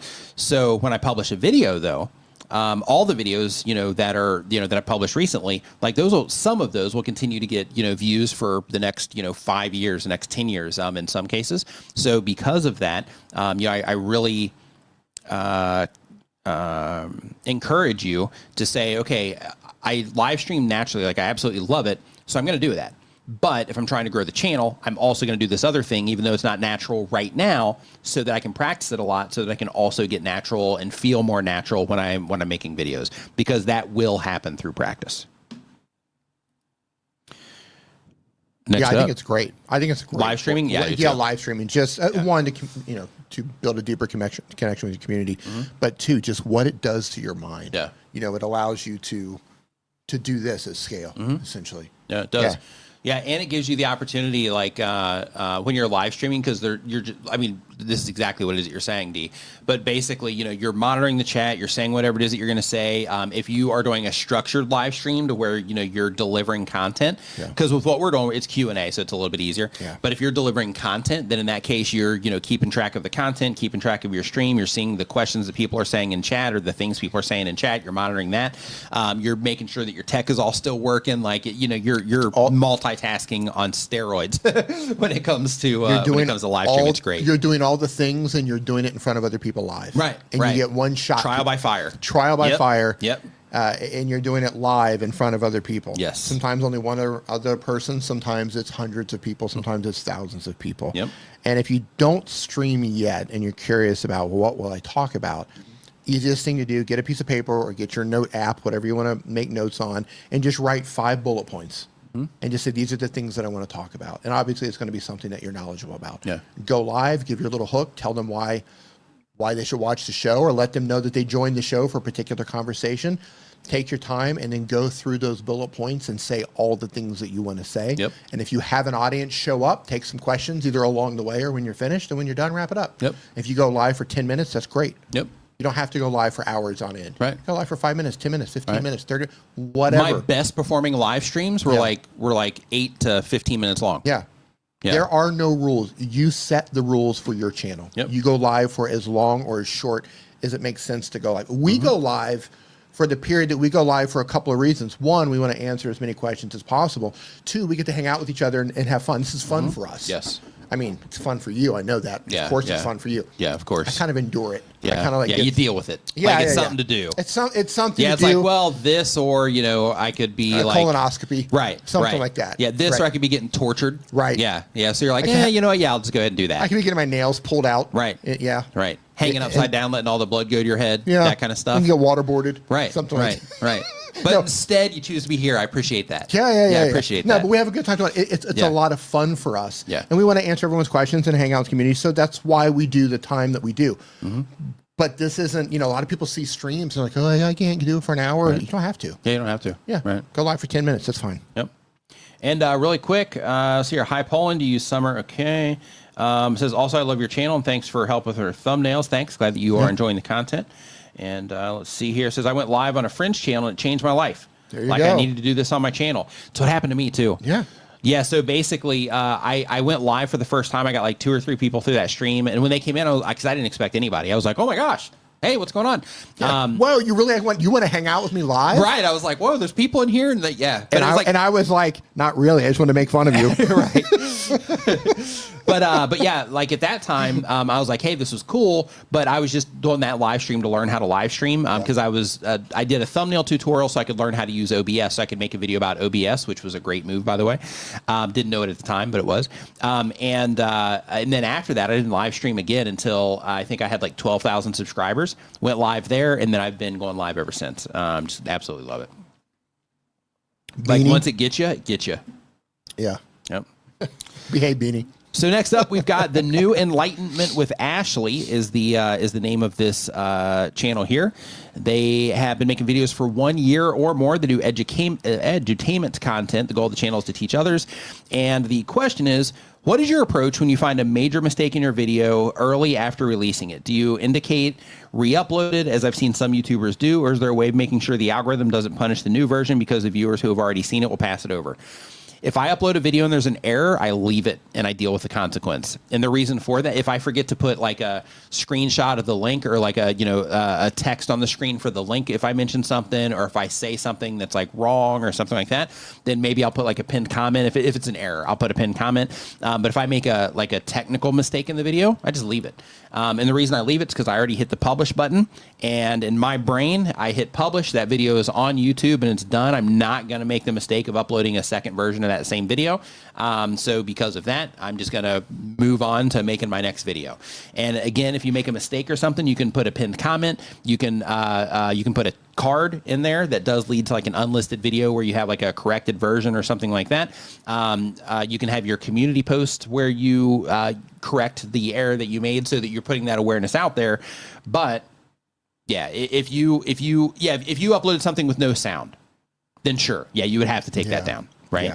Yeah. So in that particular case, it's like, oh yeah, I uploaded this. I accidentally had my export muted, but you should put a system in place, be it a checklist even, to where you put a checklist in place to where you say, okay, I uploaded the video. Before I hit publish on this video, I need to make sure, okay, does this have audio? Yes.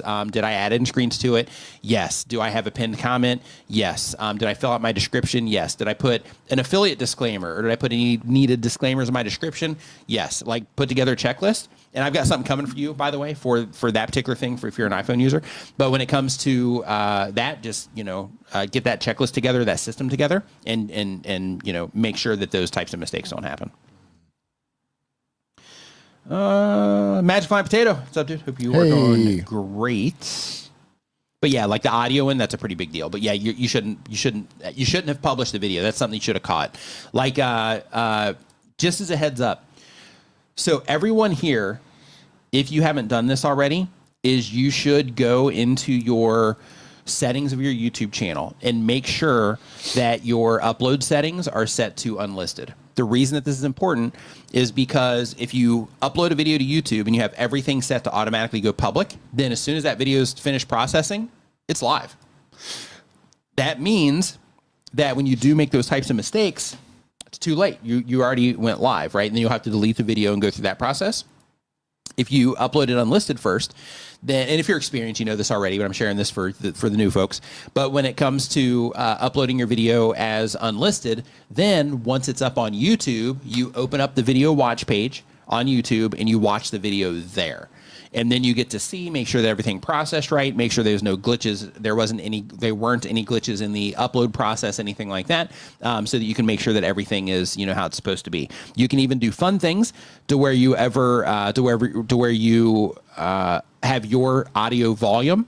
And you're like, hey, I make sure that my audio volume's turned all the way up, and then I'm going to open up, another video of mine or another video of someone else, and I'm just going to compare the audio signals. Theirs way louder than mine or not, so that you can just make sure that your audio is up to par, things like that. And then from there, if so, then you can publish it. And then if not, then that gives you the opportunity, because you upload it as unlisted or private, and then that gives you the opportunity to take it down and then re-upload one if you need to.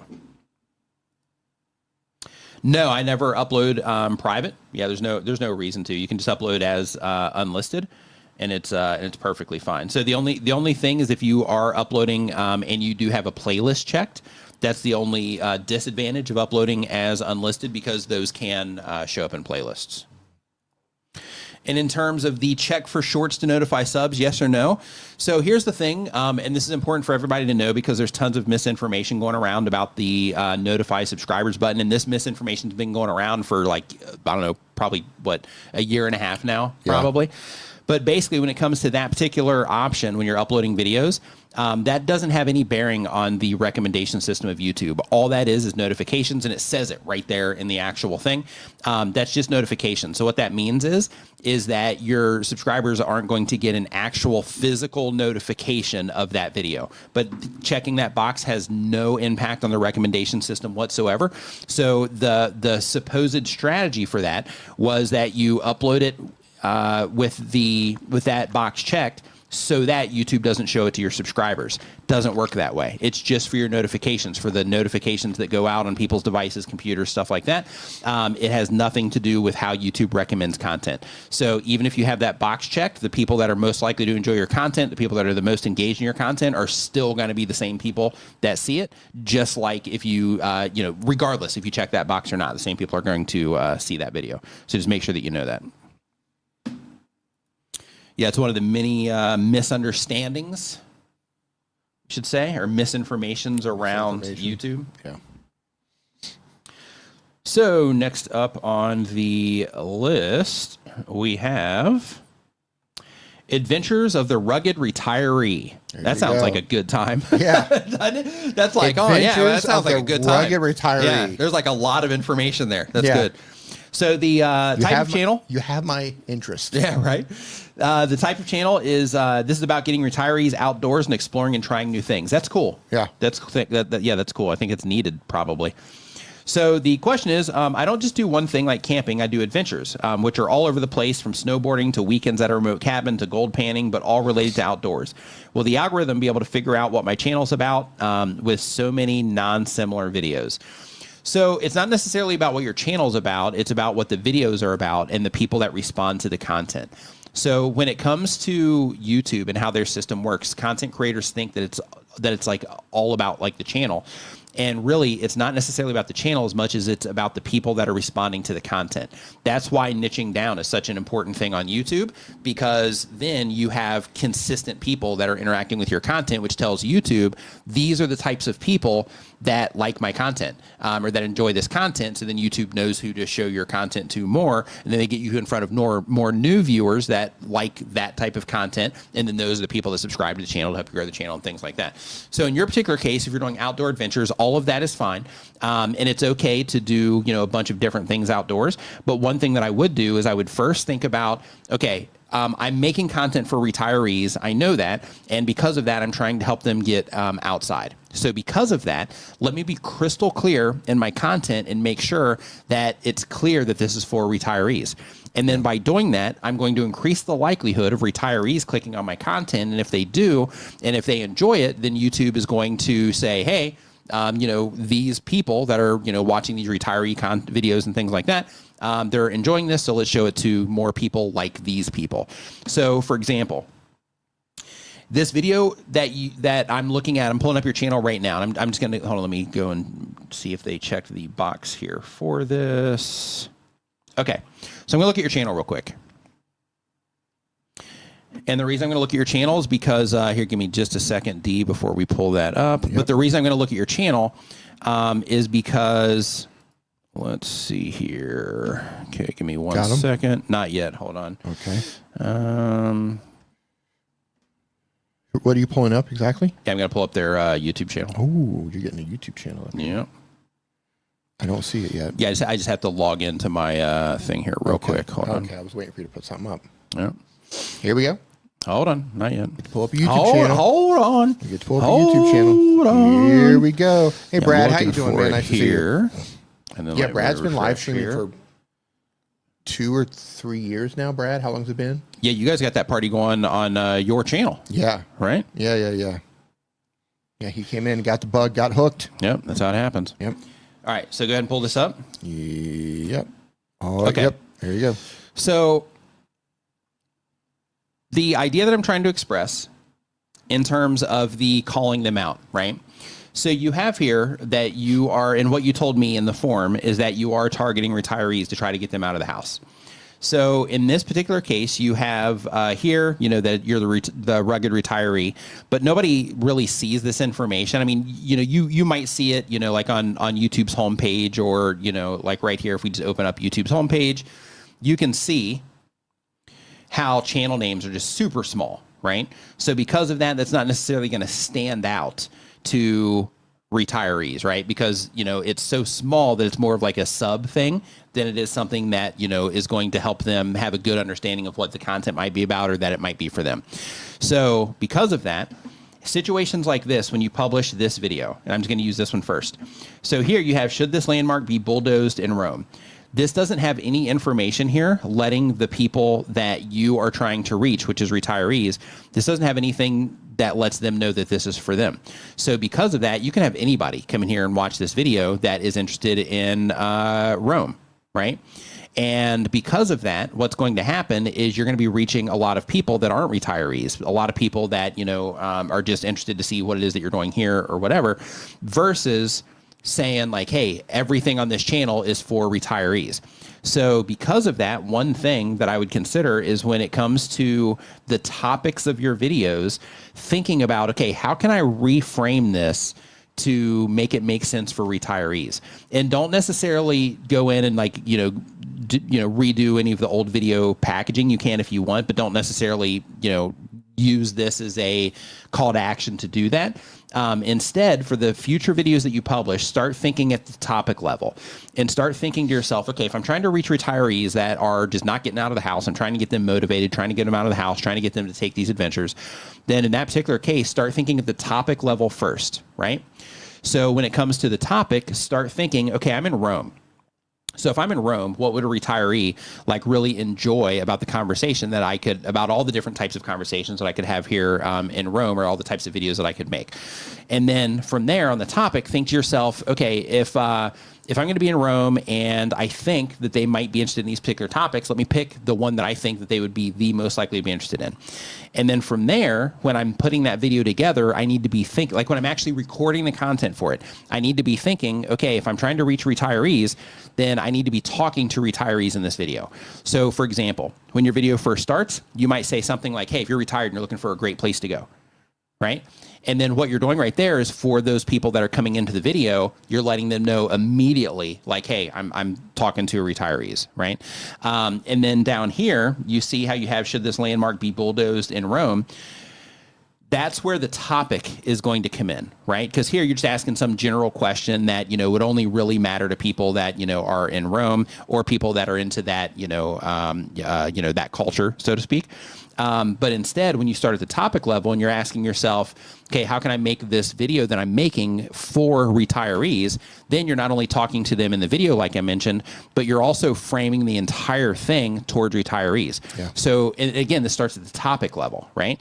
So you're like, hey, I'm in Rome. These are all the different videos can I make or that I can make. So how can I make this for retirees? Well, the way that you could do that is you could say, this place, and again, this is you're going to have the things that you're like, hey, I want to share this type of video about this place getting bulldozed, and that's fine. But what I'm trying to express here is that it's important to make sure that you are making it easy from the outside for the people that you're trying to reach to identify that this content is for them, okay? And that starts at the topic level so that when it comes to writing your title, you can do this part right. So instead of something like this should be should this landmark be bulldozed, if you're retired and traveling, you need to come see this before they bulldoze it, right? Then in that particular case, what happens is now somebody that's either retired or they're getting ready to retire or they're retired and traveling, those people can be like, oh, what's going on here? Is there something that I need to check out before it goes away? And in this particular case, if it was the Roman Colosseum and if they were bulldozing it, which I hope that that's not the case, then in that particular case, that would let those people that would be interested in that know, like, wow, honey, we are looking for a place to go. They're getting ready to take this down. I've always wanted to see it. It's been on my bucket list. So, let's check this out and see if we want to go, over there. But the whole idea is to, at the very top, think about who it is that you're trying to reach, right? Then think of the topics that they might care about. Then make sure that you're framing, and I'm not the best artist here, but then think about, okay, how am I framing these, choosing the topics that retirees care about, and then how am I framing them in the content and on the outside through the titles to let them know that it is for them. And then you repeat that with all the videos that you publish, and then over time, the people that you're trying to reach will be able to more easily identify that your content is for them. And then as they start interacting with it and YouTube starts detecting that they're enjoying it because you're talking directly to them, then in that case, YouTube is going to put this in front of more people that are watching that type of content. That's the whole idea. Anything you want to add to that? No, I think you nailed it. All right. Covered it well. Yeah. So when it comes to, YouTube, one of the best things that you can do for everybody here is think about, okay, who is it that I'm trying to reach with my content? And that whole thing that I was just talking about is also something to think about. Like if you look at my channel, you'll see that I mention YouTubers a lot. I use the YouTube logo a lot, that sort of thing, because that helps YouTubers identify, or content creators that make content for YouTube. It helps them identify that that particular video has something to do with something that they care about. It's not that I just want to use the YouTube logo because it makes my thumbnails look a certain way. It's that if I use that YouTube logo, YouTube content creators are like YouTube, identify with it. And then therefore they can instantly say like, oh, hey, what does this have to do with YouTube? And then they'll at least give it a little bit of consideration before they decide to click on it or not. That's the idea. Yep. And voratistics is what if I'm trying to reach more than one thing? It's about the viewer that you're trying to reach, right? So you're trying to reach a certain type of viewer. So you can reach multiple types of viewers, but the problem is when you start breaking things apart like that, then it starts kind of diluting everything, because then you publish this video and then, the people that you're actually trying to reach care about it. And then you have this video, and then those people that watch this video, they don't really care about this video. So it makes it hard for them to binge watch your videos and that sort of thing. Makes it hard for them to come back, time after time after time for every video that you publish. It starts making those types of things challenging. Yeah, I think I mean, you do what you want with your channel, but I think totally. It's helpful just to, advice. Right. So you're not, because everybody has interest in many things. And it's difficult to find an audience who has all of the same interests that you have as a creator. It's easier to have one or two things and find people who are interested in those one or two things. That doesn't mean you can't do it. It's just, for a lot of people, they find that it's easier to grow and find the right audience if they narrow their focus instead of throwing a whole bunch of stuff up against the wall and hoping you identify, or people identify with whatever it is that you're making. And the problem comes along with this.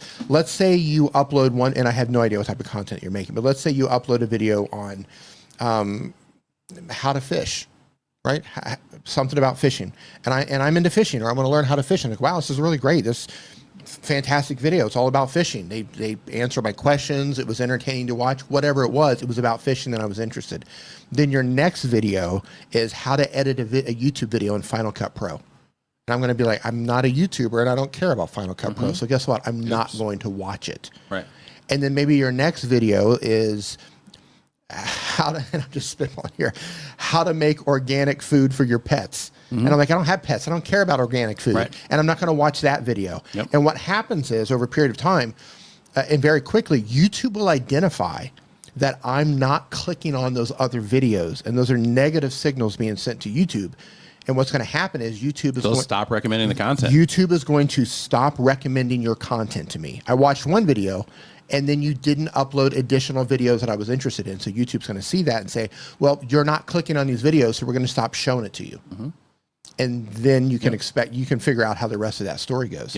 But if you had an entire video or an entire channel based on fishing, and maybe you expanded a little bit more and did fishing gear, maybe even you got into hunting, you know what I mean? Like whatever goes under that fishing umbrella, you're likely to keep somebody coming back and watching as many videos as possible.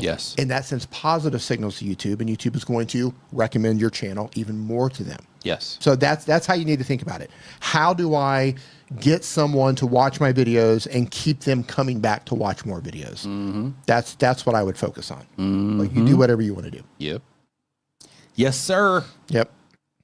So next up on the... Is organic pet food a thing? Absolutely. Okay. I don't have pets, So next up on the list here, and by the way, if you have any questions about what it is you're doing on YouTube, put them in the form that is down in the description, or you can go to nickniman.com/ask, and then that will send you right to the same form. So next up, we have Metal Millennial. Metal Millennial uploads one time per week or more. They've been on YouTube for less than 6 months. They have a music channel. The question is, how many videos, views, or subscribers do I need so YouTube can show me the detailed chart for when my audience is online? You know, the purple table that shows activity hour by hour.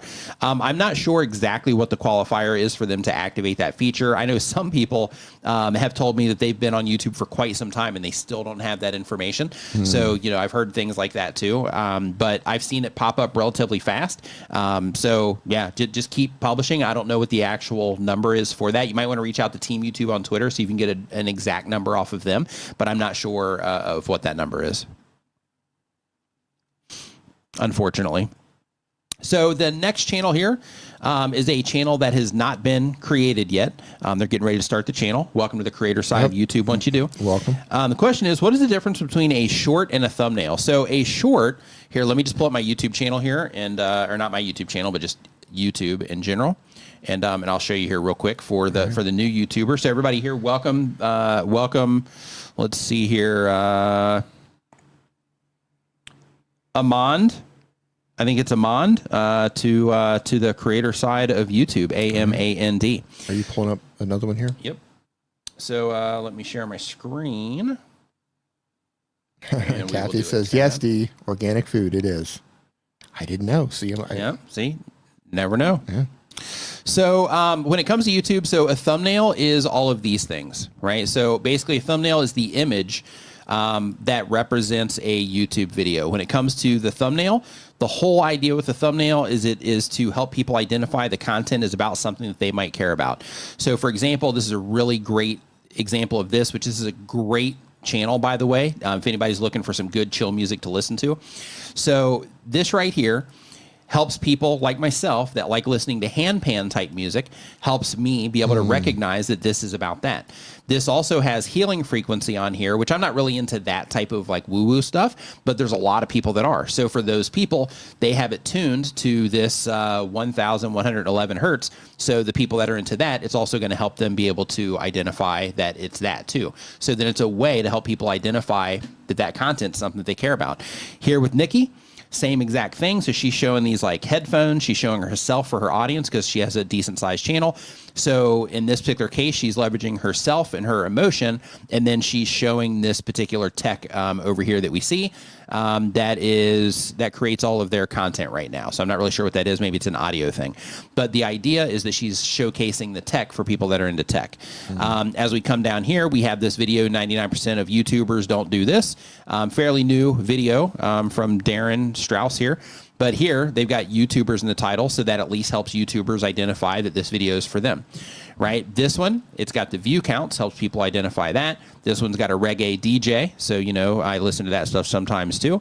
But anyway, the idea is that you do things like this in your thumbnails to help people identify that the content's about something that they might care about. So, so that's what a thumbnail is on YouTube. Now, when it comes to a short, YouTube Shorts are actual video content. Why can't we? So if we go into YouTube Shorts here, you can. It just takes pause button. So if we go into YouTube Shorts here, this is an actual video. So with this, you can upload these on your computer. You can upload these from your mobile device. Mobile device is recommended because you get more options in terms of what you can do with the video in the immediate when it comes to this. Little things like, you know, if you want to change the thumbnail that actually shows in your short. So when I say the thumbnail that shows in your short, let's go back to the homepage here real quick and scroll down because I'm sure we're going to see them. Okay, so you see how we see a very specific thumbnail for all of these videos here, right? So here they have 1 year of finger drumming on this. And they have, you know, this pad here, so it's actually, you know, interesting there. But then they selected this particular thumbnail, and then they also have this text on there so that it can help people identify it when it is shown in these other places on YouTube. So because of that, you can have a thumbnail in the long form videos, you can have a thumbnail on your live streams, and you can also have a thumbnail as part of your YouTube short as well if you choose to, because YouTube is going to show something. But you can make sure that you have something in the video here that you can choose as part of the thumbnail there. But you get to make that selection only on your mobile device for now. So that's the difference between the two. So next up on the list, how are we doing on questions? We've got, right. All right. Yeah, all right. All right. For those of you who have just joined us, wanting to know how you can get your question answered, do we still have room? We still have time? Yeah. We should be able to get them in there. Yeah, head down to the description. There's a link to a form. Depends on how lengthy we are. That's true. How lengthy you are. Drop your question in the form. We still have time to get your question answered. So Tan going in the kitchen, thanks for the super chat, says, I need to try to go live sometime. How do you go live? Here, let's put this up on screen here real quick. Says, how do you go live as a cooking, baking channel in a small studio apartment with a weird floor plan? Just trying to figure out where to place a camera or a phone. Overhead? Well, at an angle so you don't get steam? Yeah, so it depends on what you're showing. If you're going to be talking directly to the camera and you want to have that like front shot of you, then I would just put it in front of you. And then that way, you know, you can sit there and talk to them during the stream. If you want the focus on your food, then in that case, putting it, you know, overhead so that you can see down and see the food would be the move. The overhead shot would make it to where you can easily do that in like a small area. When it comes to the camera being in front of you, you might have to choose the wide angle lens on the camera that you're using in order to make sure that you can, you know, get everything that you need in there. But, you know, that should be able to do it. If possible, there is software or apps that you can use on your phone if you have multiple devices to where you can connect those two devices, and then you can actually get both shots and switch back and forth through them, even on your phone. So I know Switcher Studio does that. I think they're still around. Does Prism do that? Do what? Switcher Studio is iPhone only, so I don't know if you if you have an iPhone or not. But what was the question about Switcher Studio? So if you use no, does Prism have the option when you're live streaming to switch between cameras? Do you know? Not that I'm aware of. Oh, okay. No, Switcher does for iOS only. Okay. But as far as I know, Prism is just has you locked in. Just live. Okay. Yeah. So you can do picture in picture, but you can't do multiple cameras. You can't link the phones together. No, not unless they've had an update. Yeah, so there's another one also, and I can't remember the name of it off the top of my head, but they made it more for recording podcasts that also allows multiple devices to connect to it. So you can also use that as an option as well if you have multiple phones that you're streaming with. But if you only have one, you're going to have to prioritize what it is that you want people to see. And then if you want them to see more of you, I mean, you can also do other things like putting it at an angle, and then at the angle they can see you, and then they can also see the food to where it's a little bit higher. You might look a little bit weird and your neck might hurt because you're having to talk to them like this, but it would, allow both of you to be in the frame. Yeah. Let's say you're going live. You have one camera and you have it set up on a tripod, either on your counter or however you have it set up. Your audience is going to be very forgiving. And I think there's something very authentic about just letting them know, hey, I have one camera. I have one camera, one phone, however we're going to do this, I'm going to be moving this around. Mm-hmm. And just let them know. And people are okay with that. No one would care. If we were doing this live stream right now and we had to go to a handheld version, which we've done before. Yeah. Like we've had power outage issues and he's had to pick up his phone and go live on his phone really quick. Nobody cares. We've showed random stuff and things like that. Yeah, nobody cares. When you were going live, your audience generally, I mean, unless you're doing a certain type of production, but your audience is usually very forgiving. They understand that the situation that you're in. They understand you're live streaming. And I think, just being human about it and kind of joking about, having fun with what it is that you're doing, it makes it really authentic. Yeah. So I wouldn't overthink it. I would just make sure you angle it somewhere where if you're cooking and there's steam, you don't fog up the lens. Yeah. So I think a direct overhead might be tough if you're doing any cooking itself. Yeah. But if you're not doing anything heat related, you could do overhead. Yeah. Otherwise, just shoot it at an angle. Yeah. And you'll be fine. Mm-hmm. Yeah. Yeah. So there's other things that you can do. Like, I'm not sure, budget and that kind of stuff, but there's other things that you could do too. Like technically you could get like a C stand or something like that. And then you could have it to where you just kind of unlock that and you just spin the thing a little bit. So you have so basically it would be out of the shot. And then with a C stand, it basically sets on the ground or, it's a stand. And then it comes up and then you can actually have a bar coming out and attach your phone to that bar. And then that phone could be where it's facing you, and then you could do your thing. Yeah. And then you could actually just turn that bar. You might have to, make it to where it's loose enough to turn it, but tight enough to where it doesn't turn on its own. But you could actually just turn that bar and angle it down towards the food too. Yeah. And then that way you'd be able to have the camera in the same exact spot. You can reach up and just turn it, wherever it is that you need to do it in order to be able to either have it in front of you or looking down at the food. Like Dees said, steam is going to be an issue. So because of that, you want to make sure that you're not directly on top of the food, but you still need it, close enough to where you can reach out and spin it. That might be an option for you as well. Tom Nash in the house. What's up, dude? Hope you're doing great. Says, just booked my trip to Thailand. We'll be there in late July for about 3 weeks. Hopefully this time I can get up north and see you guys. Yeah, dude, make a plan for it, man. I would love Tom, to how you doing, sit down, grab some coffee, hang out a little bit. So yeah, dude, definitely keep in touch as you are making your plans for that, and we'll definitely try to connect. I have not checked out Tom's channel, and I wish I would. He's in here to see his reaction to the U.S. markets. Oh, to see I need to go. I need to catch up and see what Tom says about the markets. Deo, thanks for the support. Super appreciate it, man. Really appreciate it. Been on there for 5 years. Love it, man. Thank you so much. It's awesome.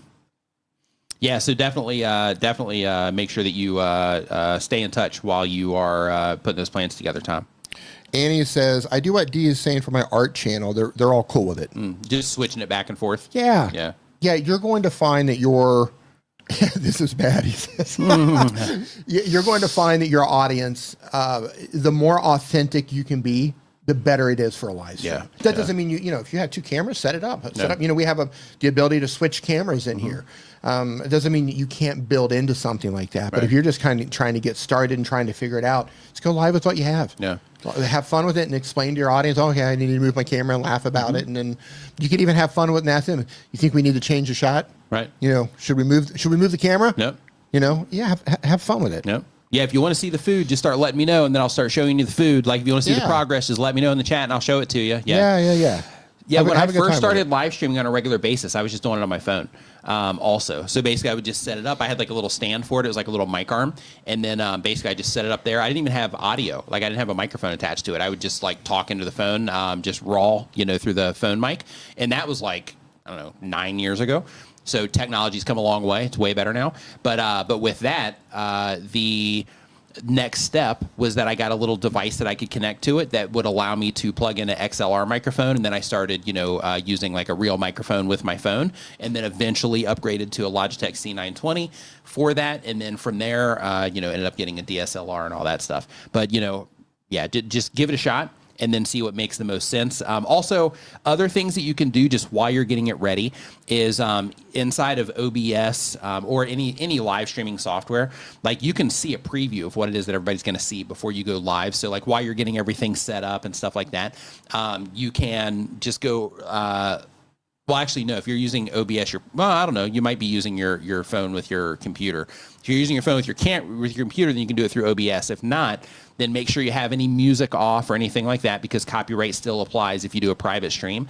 But you can go private in a live stream. This is how I test stuff also on my channel, is before I go live with something, like if I'm trying to figure out something new or whatever, I get a new microphone trying to figure out how to make it sound good, or I get a new roadcaster that I'm setting up and I'm trying to, match the sounds and stuff. What I'll do is I'll go live and then I'll just do all these weird things to where, like, let's say, for example, I'll be like, okay, this is the microphone at, 8 decibels. This is the microphone at 10 decibels. This is the microphone at that. And then, I'll do like little demo things for myself so that when I watch the stream back, I can see or hear, the different levels. And I'm explaining to myself for the replay, the different changes that I'm making. You can do the same exact thing with the different shots that you're doing too. So it's like, hey, this is the overhead shot about, 3 feet off of the counter. This is the overhead shot like 4 feet off the counter, that kind of stuff. So you can just start to see what it is or what it's going to look like. And then from there, you can, change things up based on what it is that you see on the live stream replay when you watch it. So next up, we got Rusty Graffiti Reviews. Does bi-weekly content, but on YouTube for a year or more. They do reviewing of graffiti products. Interesting. The goal of the channel is to connect with others who like what I like. And the question is, can you explain how to do that thing where you can make 3 different thumbnails and YouTube will just tell you what thumbnail they believe will perform best? All you have to do, here, give me 1 second. All you have to do. Yep. But it's important to note that if you don't have a lot of views, the test can come back inconclusive. Yes. That does happen. Well, I can just tell you, like, I don't have to show you how to do this. Like, all you have to do is, the place in YouTube where you upload a thumbnail. So instead of hitting the main box to just upload a thumbnail, you can click on the menu there to test and compare. And then when you click on test and compare, it's going to show you 3 thumbnail options. So it just pops up, and then you can just hit the plus sign in each one, and then you just upload a thumbnail from your computer or your device. If you do it on your device, then you're going to have to do this through the Chrome browser in desktop mode. But basically, you just add a thumbnail, and then you hit save, and then it'll go ahead and start swapping them out. In fact, I have, give me 1 second, and I will pull this up for you. Do you have one running now? Hold on. I just hit puberty there. Sorry about that. That was nice. Yeah. AB thumb testing, Nick Nimmin. Boom. Love YouTube's system being good at being able to like vaguely share that type of stuff. And then it finds me what I need. So I'm going to go ahead and drop into the chat here for you my video on the AB thumbnail testing feature. It shows you like where to find it, how to do it, the whole thing. I just dropped it in there, so you can check that out. And it's like a full tutorial for when they first released the information on it. Awesome. So next up on our list, we have iFund Chris uploads when he has time. The question is, and the goal of the channel is to have fun. And the question is, how do you link the Google form? And I'm looking for that. So all you have to do is, when it comes to the Google forms, is you just go to forms.google.com, and then you can, have you put in, any information that you want people to fill out. And then from there, you just grab the link from the preview. So up in the top right-hand side of the screen, you're going to see like a little eyeball icon, a little eye icon. Click on that, and then it's going to take you to the preview of it. Grab that link, and you can put that in your video description, or if you're live streaming, you can put it in your live chat, and then that will allow you to be able to send people over there to fill things out. Next up, we've got Jess. Have a great weekend. Yep, have a great weekend. Oh, yeah, Easter weekend's coming. Mm-hmm. Get them chocolate bunnies. Yep. Them Cadbury eggs. Do they have Cadbury eggs here, don't they? Did you find them last year? Yeah, we had this conversation before. Yeah, you were saying that you couldn't find them. And you found them and you gave me one. As a matter of fact. You gave me a Cadbury egg. Yes. So this is funny, and I'll show this to everybody. Hope this is okay, Chantel. Uh-oh. So Chantel sent me a message on Facebook the other day. And she was like poison D with a Cadbury egg. Nope. She said, I saw this. You can inject some Windex into the Cadbury egg. She said, I saw this and I thought of you and D. And you can put it on this camera. Cadbury eggs. Yep. Cadbury eggs. Yep. Look at that. So it's funny that that was just brought up, actually. Cream eggs. Yep. Cadbury cream eggs. A company called... Those things are wild now. They've got like all kinds of crazy stuff now. So it's not just the normal Cadbury cream eggs. Now they got like chocolate filled. They've got caramel filled. They got like all kinds of cool stuff in the States. There's there's an alternative brand called Milka. I think Milka's Germany, if I'm not mistaken. Oh. They make eggs too. Milka eggs. Nice. Milka. Sounds fun. Happy Bunny Day. Get them chocolate bunnies. Next question is from Trader Nick. They do daily content. The question is, I've been doing market news coverage daily for a few years and average around 10,000 views per video. I've been starting to now mix in more evergreen content into my uploads as I have several videos from over the years consistently producing views. My strategies to break out in terms of views is to still continue to improve and optimize my daily news videos. And but now also to regularly and add more evergreen content. Is this a good strategy to help build / compound the views over time?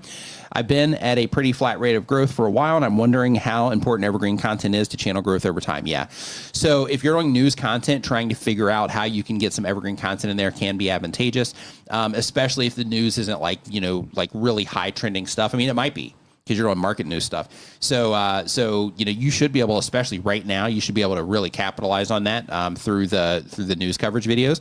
But because that content has a really short lifespan, trying to come up with things that is a good fit for evergreen content is definitely a good move. Because then in that case, it allows you to have content that can stand the test of time and that people can come in and watch regardless of what's happening, right?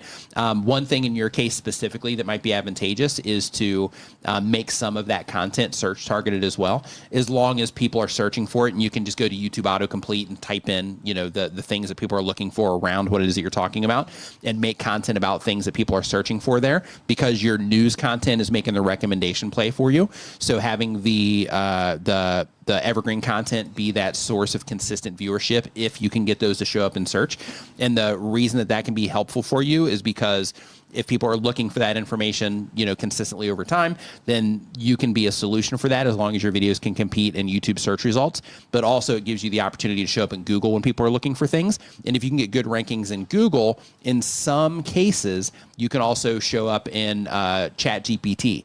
So ChatGPT is giving video results too. And the difference is, YouTube search, you're competing with the other search results. Google, you're competing with the other search results that are there. When with ChatGPT, they're like, hey, here's the thing. Here's all the information you want. But hey, here's a video about it too. And they're just sharing that one video. So it's super powerful there. So it just gives you the opportunity to tap into those additional sources of viewership, since you're already doing well on the recommendation side.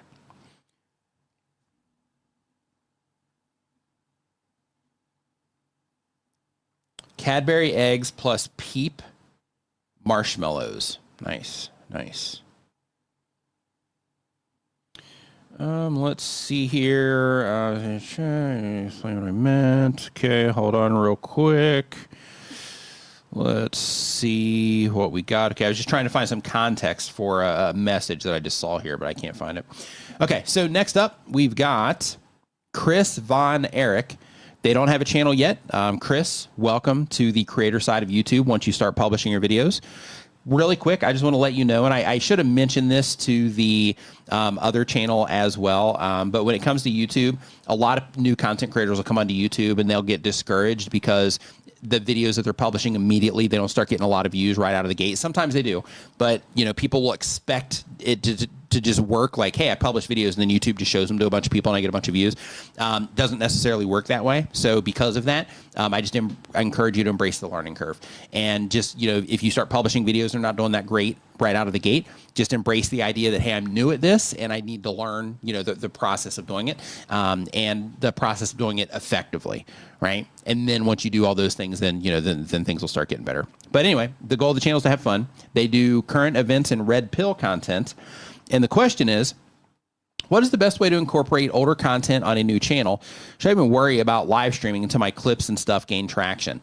So yeah, I would wait until you have some type of viewership to start live streaming, unless you want to live stream for the sake of practicing live streaming, because it's great to fail when it comes to live streaming. It's great to fail in front of people when there's not that many people watching, right? But when you wait until you have a big audience before you start live streaming, then in that case, if you screw up when it comes to tech and, things like that, and everything starts being weird in your live stream, then you're doing it in front of a lot more people. So live streaming for the sake of practice and being able to deliver content that way can definitely be advantageous, even if you're not intentionally trying to grow the channel with live streaming and all that stuff yet, just for the sake of getting the practice in, if it's something that you think that you're going to do in the future. But with that said, you don't have to live stream. So if you're like, hey, I just want to upload clips and long form content, you can totally do that too. Like, you don't have to live stream at all if you don't want to.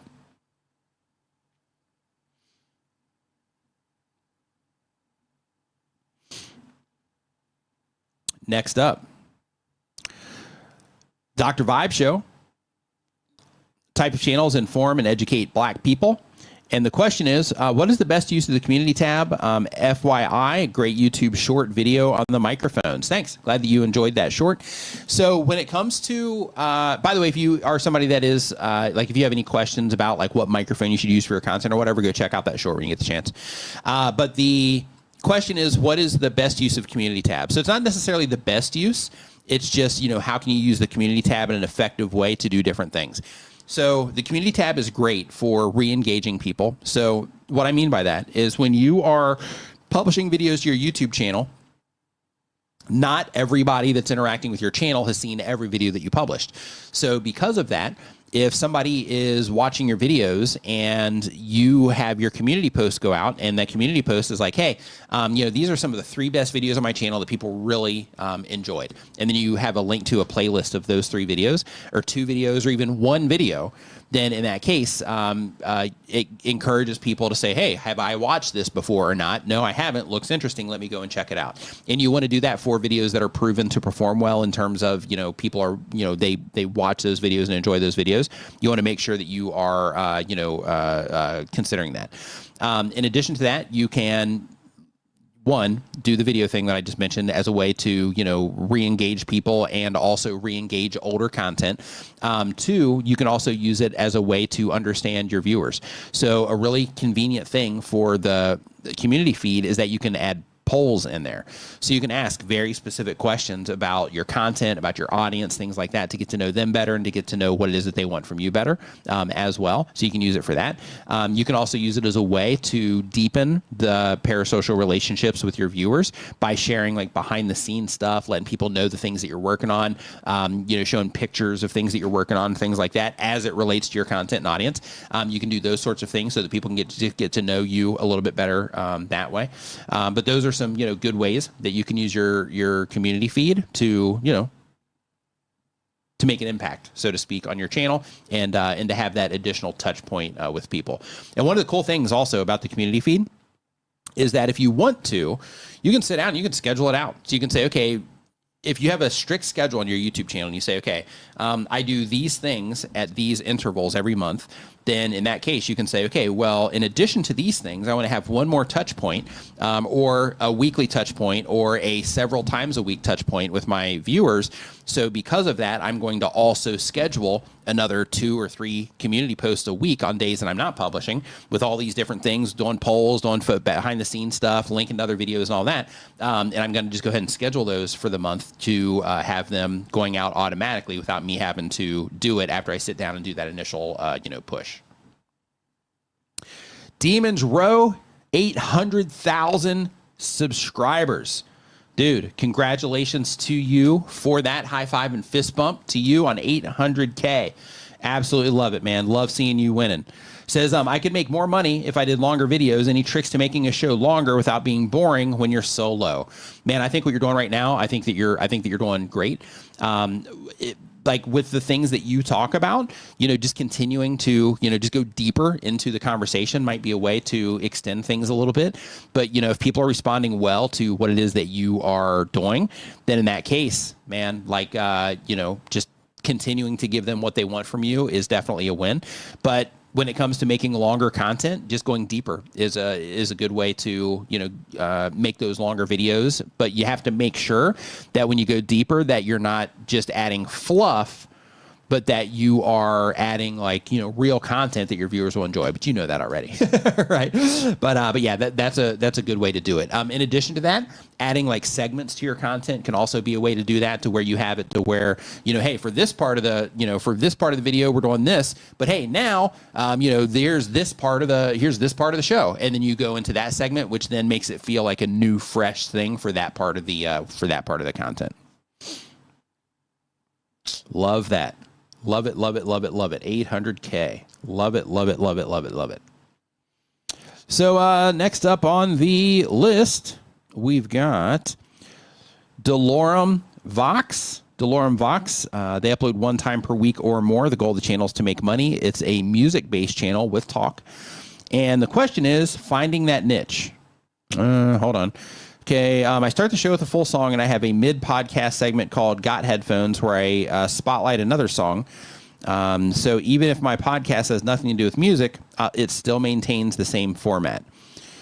And then the question is showing your finding that niche and then question mark. So I'm not exactly sure of what your question is.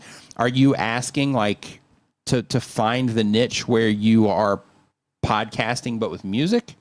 Yeah, I'm not 100% sure exactly what it is that you are that you're asking here at this question. I apologize. I just can't make out exactly what it is that you're asking there.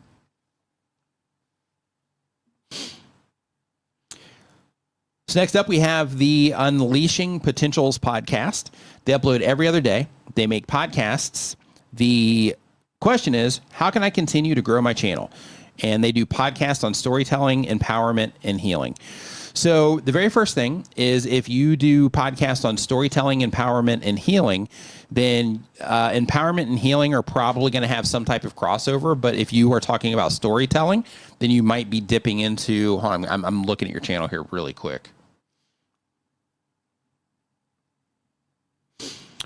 Okay, so the very first thing, and I'm just going to pull up your channel here real quick. Let me just double check everything. Okay, yeah, you're safe.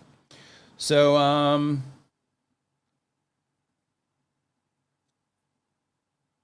a couple of things here. So very first is from a best practices standpoint on your YouTube channel. So when it comes to this right here, and I know in the podcast world that this is a popular thing to do, but when it comes to best practices, you actually want to put this at the very end of all of your titles. And the reason for that is because this is not relevant to people when YouTube is actually recommending your content in their system. So if your videos were just showing up in Spotify, this makes total sense. If your videos were just showing up in Apple Podcasts, this makes total sense, right? That's why you're doing this, is that. But when it comes to leveraging YouTube's recommendation system, from a best practice standpoint, you want to take any type of identifiers like this that are, just informing people on, episode numbers, or some people put their channel name in their, in their title, stuff like that. You want to make sure that you're doing those types of things at the end of the title, the very end of the title, if you even include them at all. Same exact thing goes for putting them on thumbnails. Don't do that. You're not. But I'm just saying, don't move it from here and just put it up here, because a couple of things with that, when it comes to YouTube's recommendation system, is if somebody is going into your podcast, they're already a listener, then in that case, they're already participating. So in that case, this is valuable to them. But when you're doing this on YouTube, the game is different, which is why podcasters on YouTube is such a big deal. So podcasting in the past, they had this big problem of just discoverability. YouTube has solved that. Now you can use YouTube's recommendation system to tap into viewership. So Couple things. The very first is make sure that you move these episode numbers to the very end of your titles. 2, you can see that your titles are being truncated here. So again, this is a recommendation thing. So what you want to do is you want to make sure, and it might be the case here, but you want to make sure that every title that you have, that the most important things that matter to the viewer are within this character range, right? So this is usually around 52, 53 characters, roughly, depending on what letters you use. But this particular thing, you want to make sure that you are optimizing this around what your viewers care about, so that when they do see this title, they know, they know what's going on. You also want to try to make it compelling as you possibly can. Next up, hold on. High achievers can overcome mindset blocks and career soul line success. Okay. So another thing, when it comes to your thumbnails, you're being very texty on your thumbnails, right? You're putting all of this information in here, all of this stuff down here. You've got some things going on down here. You don't want to do that in your thumbnails. Thumbnails are not meant to tell the whole story. Thumbnails are meant to let people know at a glance what's going on with the content. So these are more about grabbing attention than they are about telling the entire story. Other things in terms of the approach that you're currently taking is, if you look on the screen right now, you can see how impossible, literally impossible, this is to read on my screen right now. Same thing with whatever it is that you have going on down here. So right out of the gate, these are distractions. Number 2, there's no clear imagery in terms of anything that's going to, instantly at a glance grab the attention of the people that you're trying to reach. So, and that's because of some of this for pollution. So if you're going to use text only, like, you have a person in here and then you're going to use text, maybe, hold on, how high achievers can overcome mindset blocks and create soul aligned success. Just putting, like, removing all of this, right? And just putting mindset big, right? So then that way, people that are into like mindset stuff and, things like that, then that will grab their attention and then they can read the title from there. Okay. So I would think about that sort of thing. Same exact thing here, calling all adopters, adoptive parents, birth parents, and experts. Way too much going on here, right? So again, you want to simplify this and simplify it around the topic, not necessarily calling all adoptees, adoptive parents, all that stuff. Think about the topic and the value that you're providing in this video and optimize for that. Okay. So there is value in targeting the people that you're trying to reach, but here you're going for like different groups of people. So that's not the best place to put that. So target, a singular type of person here instead of these wildly different, groups of people.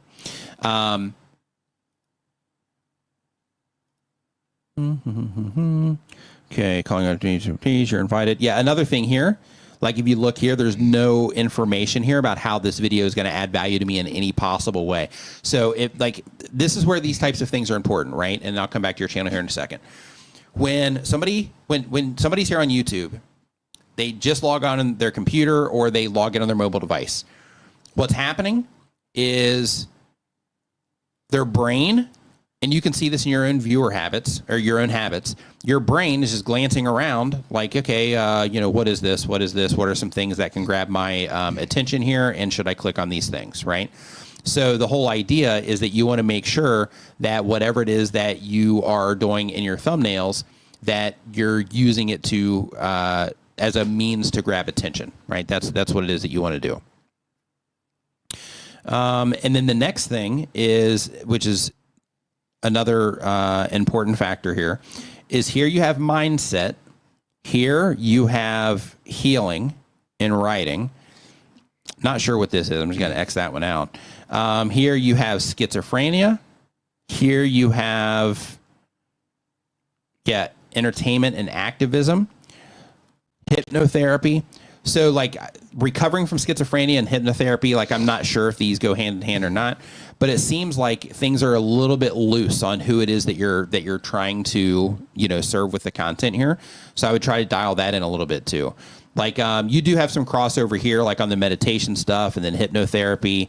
You do have like schizophrenia here, and schizophrenia here. So it looks like you do have these different pillars of content. So I think you might be okay there. But the first thing that I would do is I would just start simplifying what it is that you're doing with your thumbnails. better optimize your titles. And also when it comes to your titles, don't do any fancy stuff like this where you're like trying to change fonts and that kind of stuff. Yeah. Just make it super easy to read, because as soon as you make something challenging for people on YouTube, they're just going to skip it and just go and look at something else instead. Yep. So just try to make everything that you can possibly do. And you're probably doing this as a way to like, hey, let me stand out, right? But don't take that approach when it comes to readability. Instead, you want to make sure that everything it is that you're doing is just easy to read and easy to understand at a glance, because that's how people are interacting with YouTube. Keyword at a glance. Yeah. Yeah. Yeah, and having people in here, all that stuff is fine. And then another thing when it comes to these is also thinking about like, okay, yeah, these are going to be showing up in Apple, or not Apple, but in like the YouTube Music area. So when people do see these there, how is this going to help them at a small size be able to quickly know that this is about, what they're caring about? So this is another thing to where having all these little things down here don't matter, to where everything it is that you want to do is, how can I make this text pop off of here as much as humanly possible and stand out? How can I make these backgrounds a little bit vibrant so that they stand out as well, so that they grab attention and then they have that crystal clear focus on what the actual content is about?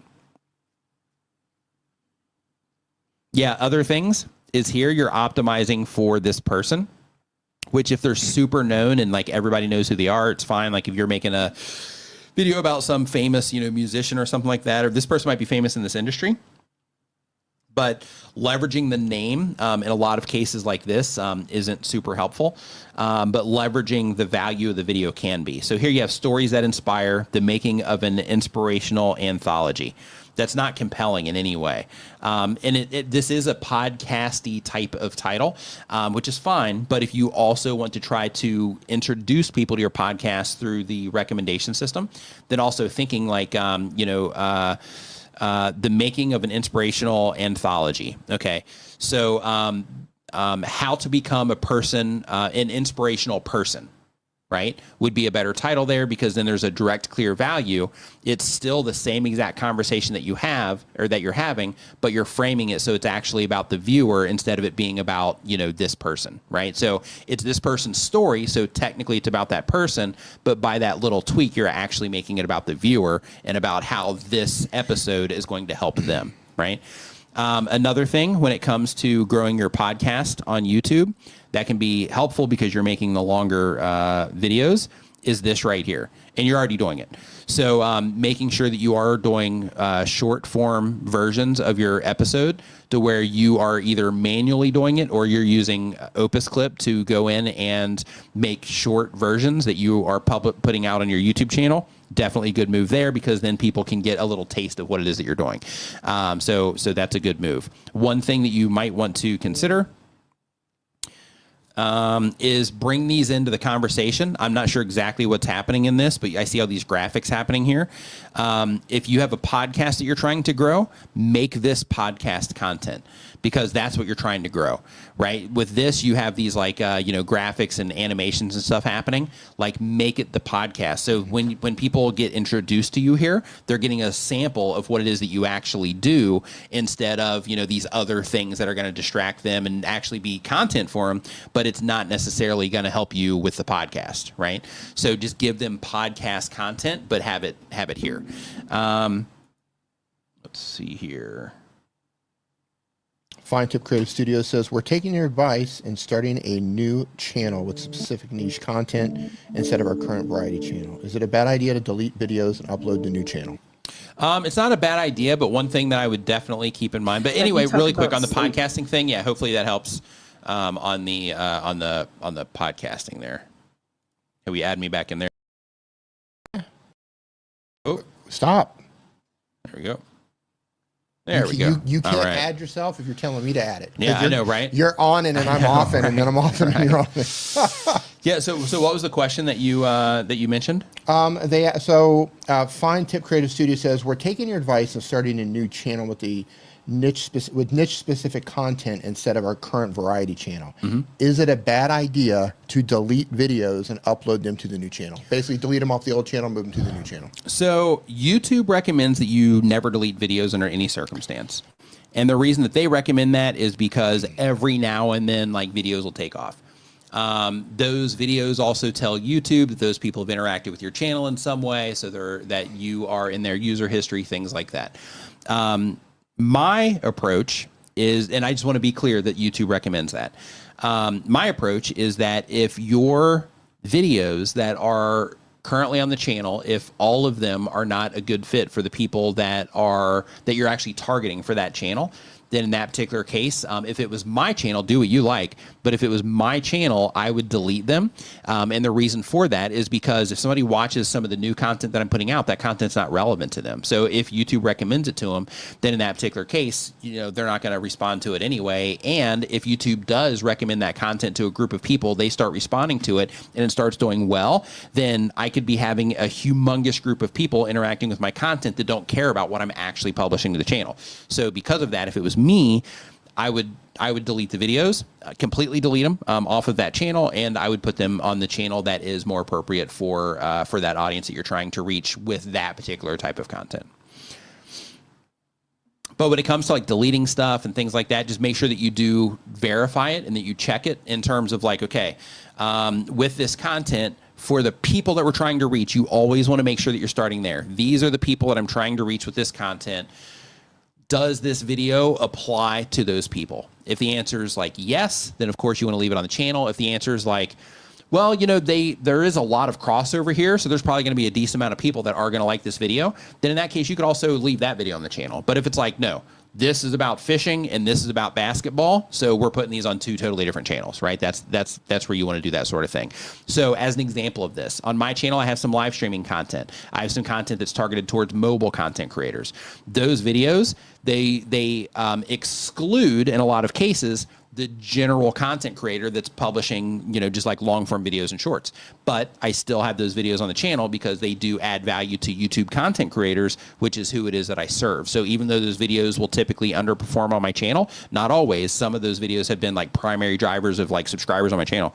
But like, even though that they do, typically underperform, I'll still put those out sometimes because, they help content creators. So it still adds value to the people that I'm serving with my content. Well said. Next up, D.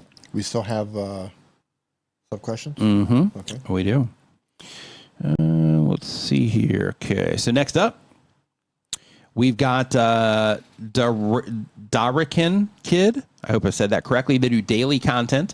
The goal of the channel is to connect with others who like what they like. They do gaming content. The question is there a way to stop a live stream view count from glitching? For example, there could be 20 people watching, but then it drops to 5 people watching, but then there's more people commenting than the people watching. It's frustrating. Yeah, it is weird.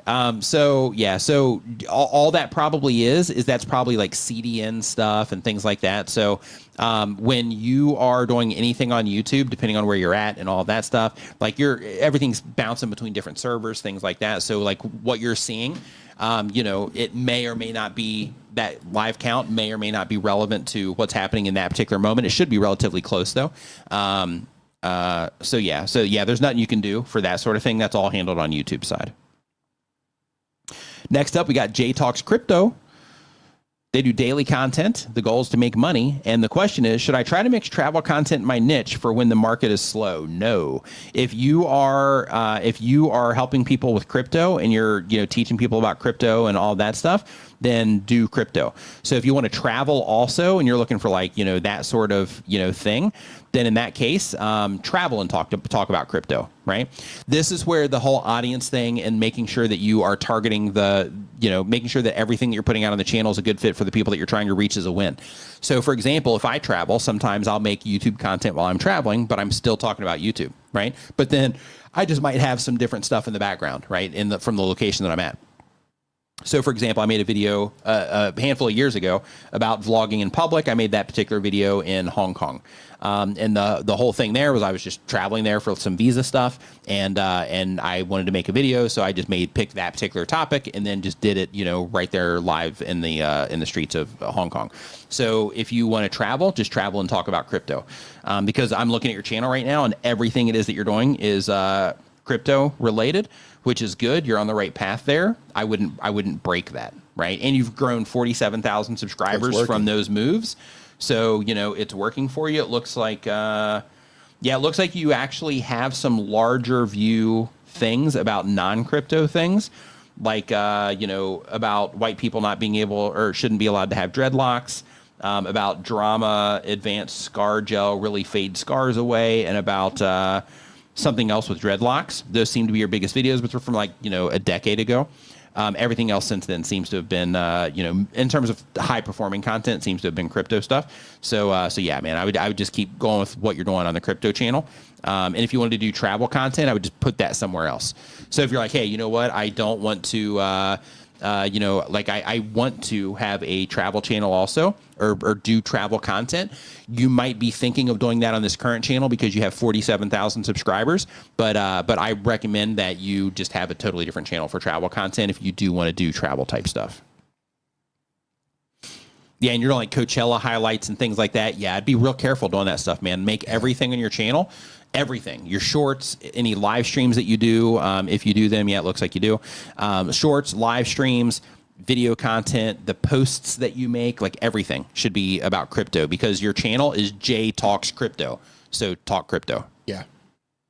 It goes back to what we were talking about earlier, right? You're teaching crypto. I'm watching your crypto video. I find your channel. Wow, this guy, love it. Yep. Jay does crypto, talking about crypto. Yep. I'm in. Jay's the best. Jay's the best at crypto. Right. Love how he communicates. Next video, Jay's at Coachella. Yep. Okay, where's Jay talking about crypto? Right. All right, here's Jay talking about his time and where's he traveling to? I'm not sure. Okay, yeah. Here's Jay in Singapore. Yep. Okay, he's not talking about crypto. Right. All right, I'm out. Right. And YouTube says, okay, they're not interested Not in Jay's anymore. It's not recommended the They're not content to them interested in anymore. Jay's videos anymore. Let's recommend some other crypto channels instead. Yep. And then bye-bye, I'm gone. Yep. Downstastic 70 is the next channel that do gaming content. Now, hold on. What you could have done, Jay, and maybe you did this, maybe you were at Coachella highlighting how you were paying for everything with crypto. Yep. But if that's what you did, then the packaging should represent that. Yes. So if somebody comes across that, it's not Jay at Right. Coachella. Coachella takes crypto now. It's Coachella. Yep. Like, I paid for everything at Coachella in crypto. Yep. Or something along those lines. Yep. Right. You want to, talk crypto in Singapore. Exactly. Mm-hmm. Hunting down crypto ATMs in Singapore. Right. Yep. 3 days in Singapore, Yep. only paying with crypto. Yep. Something along those lines. Mm-hmm. Yep. Keep it crypto, Jay. That's what you're talking keep about. Keep it crypto. Yep. Keep talking crypto, Jay talks Jay. crypto. Talk crypto for Pete's sakes. I don't want to hear you talk about anything else, Jay. If I hear a word out of your mouth that's not crypto related, I'm going to report your channel. I will report it, and I'll hire a bot army to report your channel. I don't want to hear about Jay talking Coachella. I want to hear Jay talking crypto. Love it. To be clear about that. Love it. Good stuff. All right. So next up, we've got Downstastic. They've been on YouTube for 1 year or more. They do gaming content. The goal is to have fun. And the question is there a way that I can incorporate vlogging into my gaming content, or should I just use a different channel for vlogging? Yeah, if you're going to like gaming events and stuff like that, then you could, but just regular gaming stuff, I mean, you might be able to, but off the top of my head, I can't think of any ways that you can incorporate that. D? What was the Unless question? you're like, hey, I'm going to get like a new game, come with me to get a new gaming console, or come with me to help, or hey, I'm building a gaming PC, let's go put it all together, and then you do that type of thing. I mean, that would be something you could do. What was the actual question? Is there a way that I can incorporate vlogging into my gaming content, or should I just use a different channel for vlogging? Yeah, I would just do vlogging. Yeah, it's a different channel. Different channel. Yeah. T in this bot army. Look out. Yeah. Look at Jay. I see right now, Jay. You're thinking about Jay Talks Gym. Jay Talks Fitness. Jay Talks Fitness. Yeah. You're not. Yeah. Crypto, Jay. Crypto. But you can. You can't. Rusty's saying, like, the crypt dance. They're saying the crypto. Oh yeah, nice, nice. So next up, we've got Real Cranker is the name of the channel. They upload when they have time. The channel's focused on helping others improve at Fortnite. Love it. The goal is to teach others. And the question is, I currently have only been making videos on improving and getting better, but I'm wondering whether that I should make highlights and stuff on the same channel. Also, I feel that I suck at script writing. Any tips? So yeah, so when it comes to script writing, there's some great videos out there about script writing. So just go to YouTube search and type in like, how to write a script for YouTube. And you're probably going to get lots of great options. There's some videos that are out there. There's one guy that put out a video. He's actually a script writer for a lot of YouTubers. And he put out a video. It's like an hour and some change long. Great video on script writing. But yeah, just hop into YouTube, search for that one. And then when it comes to should you make highlights and stuff on the channel, since you are helping people with Fortnite, as long as it is something that will add value to people that are interested in Fortnite and interested in learning how to do Fortnite better, which is what it is that you said that you offer, then in that case, then yeah, highlights all day long. But when you're doing those highlights, like talk about, hey, this might have been better if they did this, or, that sort of thing, or just do the highlights, either one, because people that are watching your content are clearly into Fortnite. So, so that's, that's just additional content that you can give them as long as it's Fortnite related.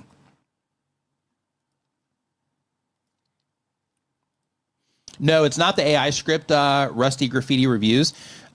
This particular person that I'm talking about, let me see if I can find him really quick, and I'll just drop a link here in the chat, but it's a pretty good video. Let's see here. He writes scripts for other YouTubers? Yeah, writes scripts for YouTube. Yeah, I think I actually have him in my downloads, too. Chantel says George Blackman. Is that the name? It's Brian NG. Brian NG. Yep. Yeah, he's got all kinds of cool stuff like this. Like,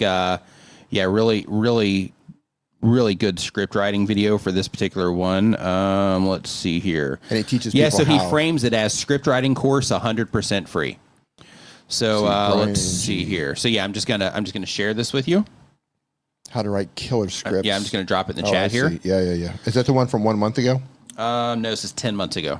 Okay. Yeah, so he might have more, but yeah, but he's some good information in that video that should help you with writing scripts. So next up, we've got Living My Next Chapter. Living My Next Chapter. They've been on YouTube for less than a month, and they're getting ready to start their channel. Okay, the goal is to teach others. The type of channel is a retirement channel, and the question is, when should you view, comment, etc., other channels with your personal YouTube account, and when should you use your account? Any advantages either way? Okay, so in terms of watching other content on YouTube and commenting on other videos and all that stuff, it doesn't impact your channel anyway algorithmically or anything like that. So technically, you can freely do whatever it is that you want there.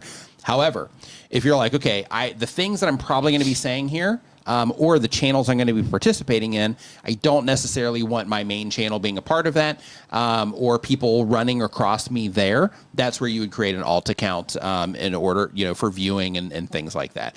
So, there's also things like, for example, sometimes I'll hang out in live streams or something like that as an alt account, because it'll be a creator's live stream, and sometimes I'll be in there and I'll be like laying in bed or something, and I don't want to try to tag everybody on my phone and stuff like that, which is nearly impossible. So I'll go in as my alt account, and then I'm just like anonymously hanging out in there, and that is so that I just makes it easier for me.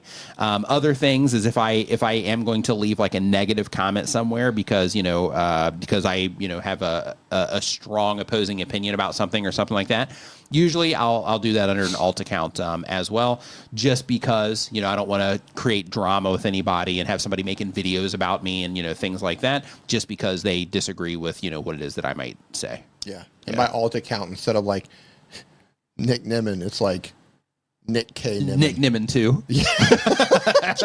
Nick Nimmin number 2. Nick Nimmin number 2, yeah. Nick's alt account is what it's called. Yeah, you're just in there just unleashing on people. Yeah, I do that too in live streams, some community live streams. Yeah. Because I feel bad, because it's the phone. Yeah. Because it's the phone. If you're, because a lot of times I'm laying in bed trying to go to sleep when I should be off my phone, and people on the other side of the world are going live. Yeah. And I'm going to like hang out in the live streams. Yeah, I want to hang out. Yeah. I'm going to hang out in the live streams, but I know as soon as I say something, everybody's like, "Hey, D, what's going on?" And you can't at people on the phone. Yeah. And then I feel like the a-hole. Yeah. For not being able to say hello to everybody. Right. So yeah. So I said, "Hello, everybody." Hey. Yeah. Yeah, good job, YouTube. The one place I blow it though is on Reddit sometimes. Yeah, because sometimes I'll get a little abrasive on Reddit, and then I'll just be posting under my main account and won't I won't really think about it. Just capital letters. I am Nick. Well, no, my username is Nick Nimmin over there, so so I mean it kind of outs me. But listen to me. Right. But yeah, on Reddit, Reddit's my the place where I kind of blow that though. Yeah. Okay, so next up. Yeah, you're like in the YouTuber groups, arguing with like people. Yeah, arguing with people. Yeah, that have like, that like 5 subscribers and they're trying to tell me, like what to do. Yeah, it's funny. Yeah, you don't know, man. YouTube's just holding me down. Right. YouTube hates fishing content. Mm-hmm. Doesn't matter. You can just upload whatever you want anytime you want. It doesn't even matter. Yeah, it's all luck. YouTube just picks people. My cousin Gary confirmed that YouTube hates fishing content, and they suppress fishing content. Right. Yeah. Right. So Sarah Dawn's Designs uploads when they have time. They've been on YouTube for a year or more. They do knitting and crochet tutorials. The goal of the channel is to teach others. And the question is, regarding YouTube live streams, I edit down my live streams after going live, but the inbuilt YouTube editor is not the greatest. Facts on that. However, if I download the live stream, edit in DaVinci, which is much faster, and re-upload it, I then lose the watch hours from and the link to the original live broadcast. And for consistency, I'd like the live replays to show up under the live tab, keep them separate from the tutorials and such. I've also noticed a quality drop between the original live stream and the download I get from YouTube as well. That's a smaller issue, but still not a good thing. My question is, am I missing something here? Is there a better way to edit a live stream on YouTube? Yeah, their editor just isn't that great. So unfortunately, that's just something that you have to deal with, and you have to just kind of navigate it in the way that you can. But yeah, like when YouTube compresses the stream like as it's going out anyway, and then when you download it, then it has that version, and then you re-upload it again, it's compressing it again. So you got all kinds of quality things you got to deal with there. But yeah, unfortunately, dealing with YouTube's editor isn't the right path. But I do think that you're taking the right approach in terms of leaving like, hey, let's leave the live stream stuff in the live tab. But with that said, if you're like, hey, let me take this live stream since I'm downloading it anyway, let's say it's an hour-long live stream. Technically, you could do this with Opus Clip, but you can say, let's say that we have this hour-long live stream. Is there like a good segment in here that I would be able to take like a 5 or 10-minute video from? If so, then let me download that, and then you can make a standalone video for that, publish that as a regular video, and then you would still have the full live stream available on your live tab. And then you would have the edited shorter video that would be available as a VOD as a piece of content on the video side.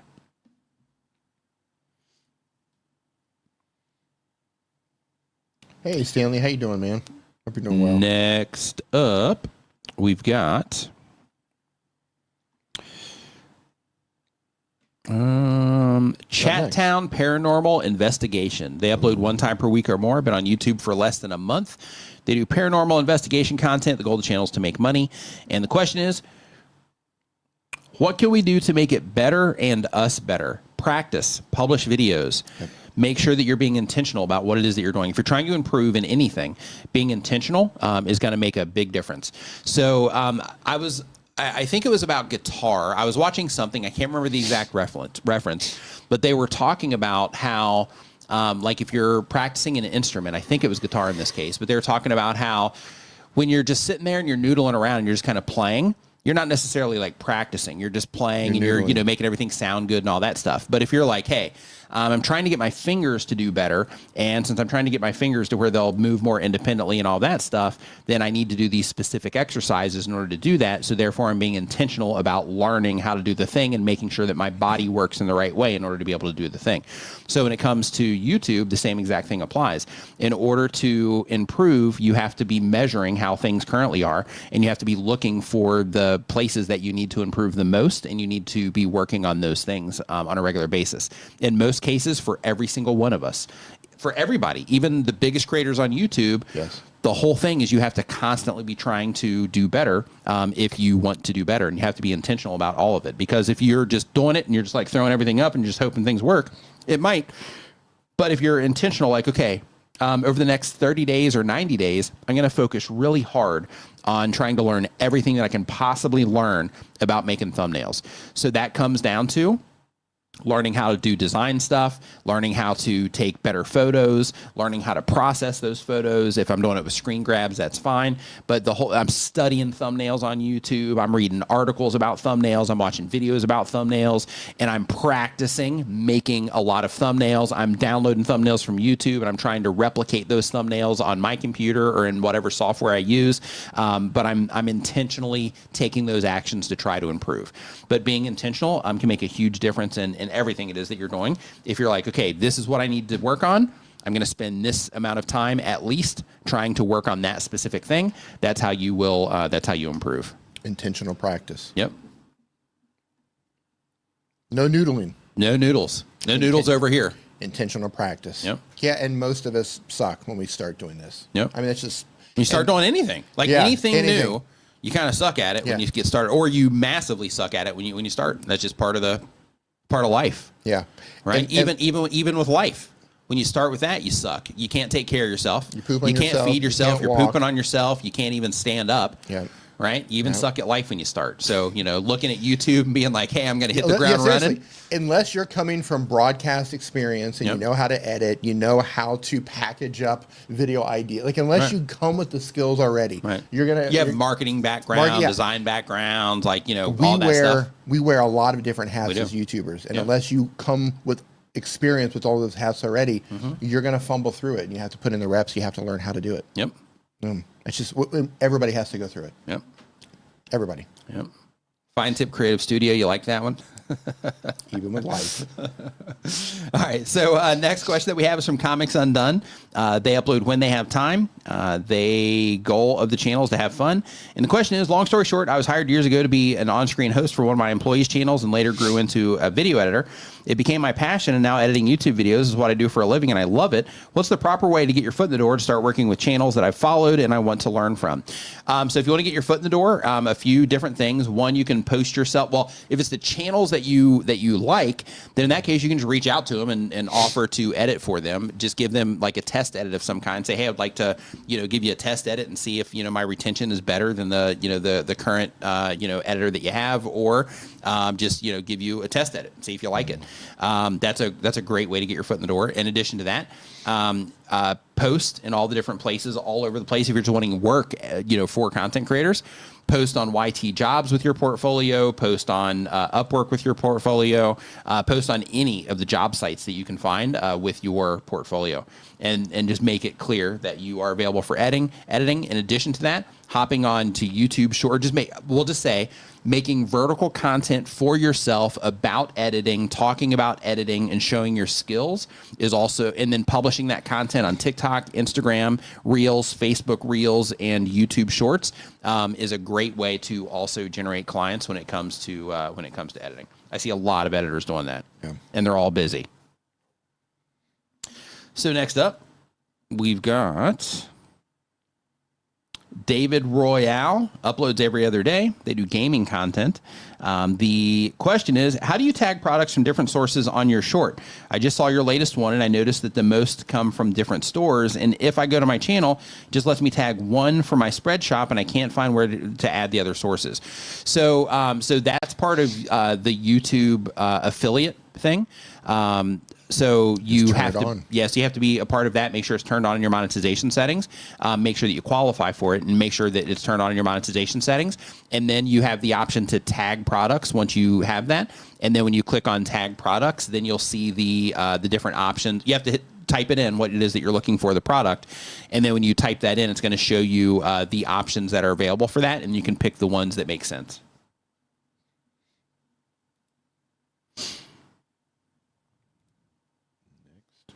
All right. How many more we have? That's it. We're good? Yep, that's it. Wow, good timing on that. Yep, perfect timing. Here we go. Yep, that's great. Yep. Comics Undone. Yep, our pleasure. Usually you don't end them like right before. Yeah, that's good. 5 minutes before. Yeah, so Home Rapid Repair says YouTube shopping has been amazing for me. Yeah, like I think it's pretty cool, but like just being able to tap directly, on the screen essentially, and go to products. Yeah, do you tap? Yeah, it's cool. Do you use it for everything? Like, do you tap like cameras and like? You can, yeah. Like if you're making content about stuff, right? Then you can tag it all. Tag. Okay. Yeah, yeah. So like, you have to be making content about stuff though. So. Like, for example, the reason I was able to tag those microphones in that short that I made is because that particular video was about microphones. So I'm like, okay, let me just see if they're available. And they were. So then, I tagged them. But yeah, like anything, any objects that are available for sale that's in their system, tag them. Yeah, you can tag them, which is pretty cool. So on that note, I do want to let you know. Yeah, and you also have to be in the YouTube partner, program for all that stuff. And Doug just posted the country qualifications here, which I didn't mention. So it's 10,000 subscribers for certain countries: United States, Korea, Indonesia, Thailand, Vietnam, Malaysia, Philippines, and Singapore. Is where you can do that. 10,000 for them. Yeah, you have to have 10,000 subscribers to have access to that. Yeah, and it's for those countries. Yes. Yeah. Currently. Yeah. So thanks for the additional info there, sharing that additional info there, Doug. So, one thing that I do want to let you know, if you are somebody that's new to all of this stuff, I just want to remind you that YouTube is a learning curve, just like anything else that you're going to do. Kind of like what we talked about a second ago. So because of that, like if you're hitting those walls right now and you're like, man, the channel's just not going the way that I want it to go right now. I'm just not getting these view counts that I think I should be getting. Hang in there. You got this. Embrace the learning curve, because if you're not hitting those views that you want, it simply means that there's more that you have to learn how to do. So because of that, focus on your skill sets, focus on intentional practice, and focus on learning how to do those things that we have to do as content creators in the most effective way possible. Some people have the time to learn faster than other people, but just make sure that you're focused on what it is that you're doing and thinking about the deficiencies that you currently have, or just the things that you can improve. Like, what is it that I'm doing right now that I know that I need to improve on? And then actively work on that. And if you can make a commitment right now to say, okay, over the next 30 days, I'm going to just pick this thing. I'm going to make sure that I'm trying to master or get a lot better at that particular thing. I promise you, by this time, in that 30 days, that you're going to be better at that thing. You're going to have a better understanding at it, and that you'll have leveled that particular thing up. Be it your click-through rate, be it how you're starting your videos, be it how you're writing titles, things like that. Just actively get in there and start working on the skill set side of what it is that you're doing. You can watch YouTube help videos all day long, but at the end of the day, the thing that's going to get you the furthest once you have the information is actually applying that information and figuring out how it works with your audience, and knowing the changes that you need to make it work with your audience, and developing your skill sets, right? Because the skill sets get you far. Because that understanding, as you develop skills, it enables you to be able to see more stuff. So for example, a friend of mine reached out today. And he's like, hey, I have this friend of mine. He thinks YouTube is holding his channel down. Like, what are your thoughts? And I looked at his channel and I instantly saw, like, okay, well, he's making really bad content decisions. He's making content that isn't relevant to his audience. His thumbnails are just garbage. The way that he's writing titles and thumbnails together is a total packaging. He's not giving any context to what the videos might be about, things like that. And like, it was just crystal clear. But in their cases, they couldn't see it. Right? Because that's, they're just not there. So when you develop the skill sets, it allows you to be able to see, things like that you might currently be overlooking, which can help move you forward. So hang in there. You got this. Enjoy the ride of that learning curve. And we're all always on it. Yeah. Right? So just, embrace that learning curve. Keep trucking. D? Yep. Great stream. Great stream. See you next Saturday. Also, make sure you check out Opus Clip. Make sure where they'll help you repurpose your content. Also, make sure you check out the video description. I got a bunch of helpful stuff for you down there as well. Have a great Easter if you celebrate Easter. Have a great Easter weekend with your family, or hanging out by yourself eating chocolate, whichever way that you roll. Yep. And we'll see you next time. And Jay, keep cripping. Yeah, Jay. Hey, keep an eye on you, Jay. That's right. Yeah. All right. Have a great weekend. We'll see you next time.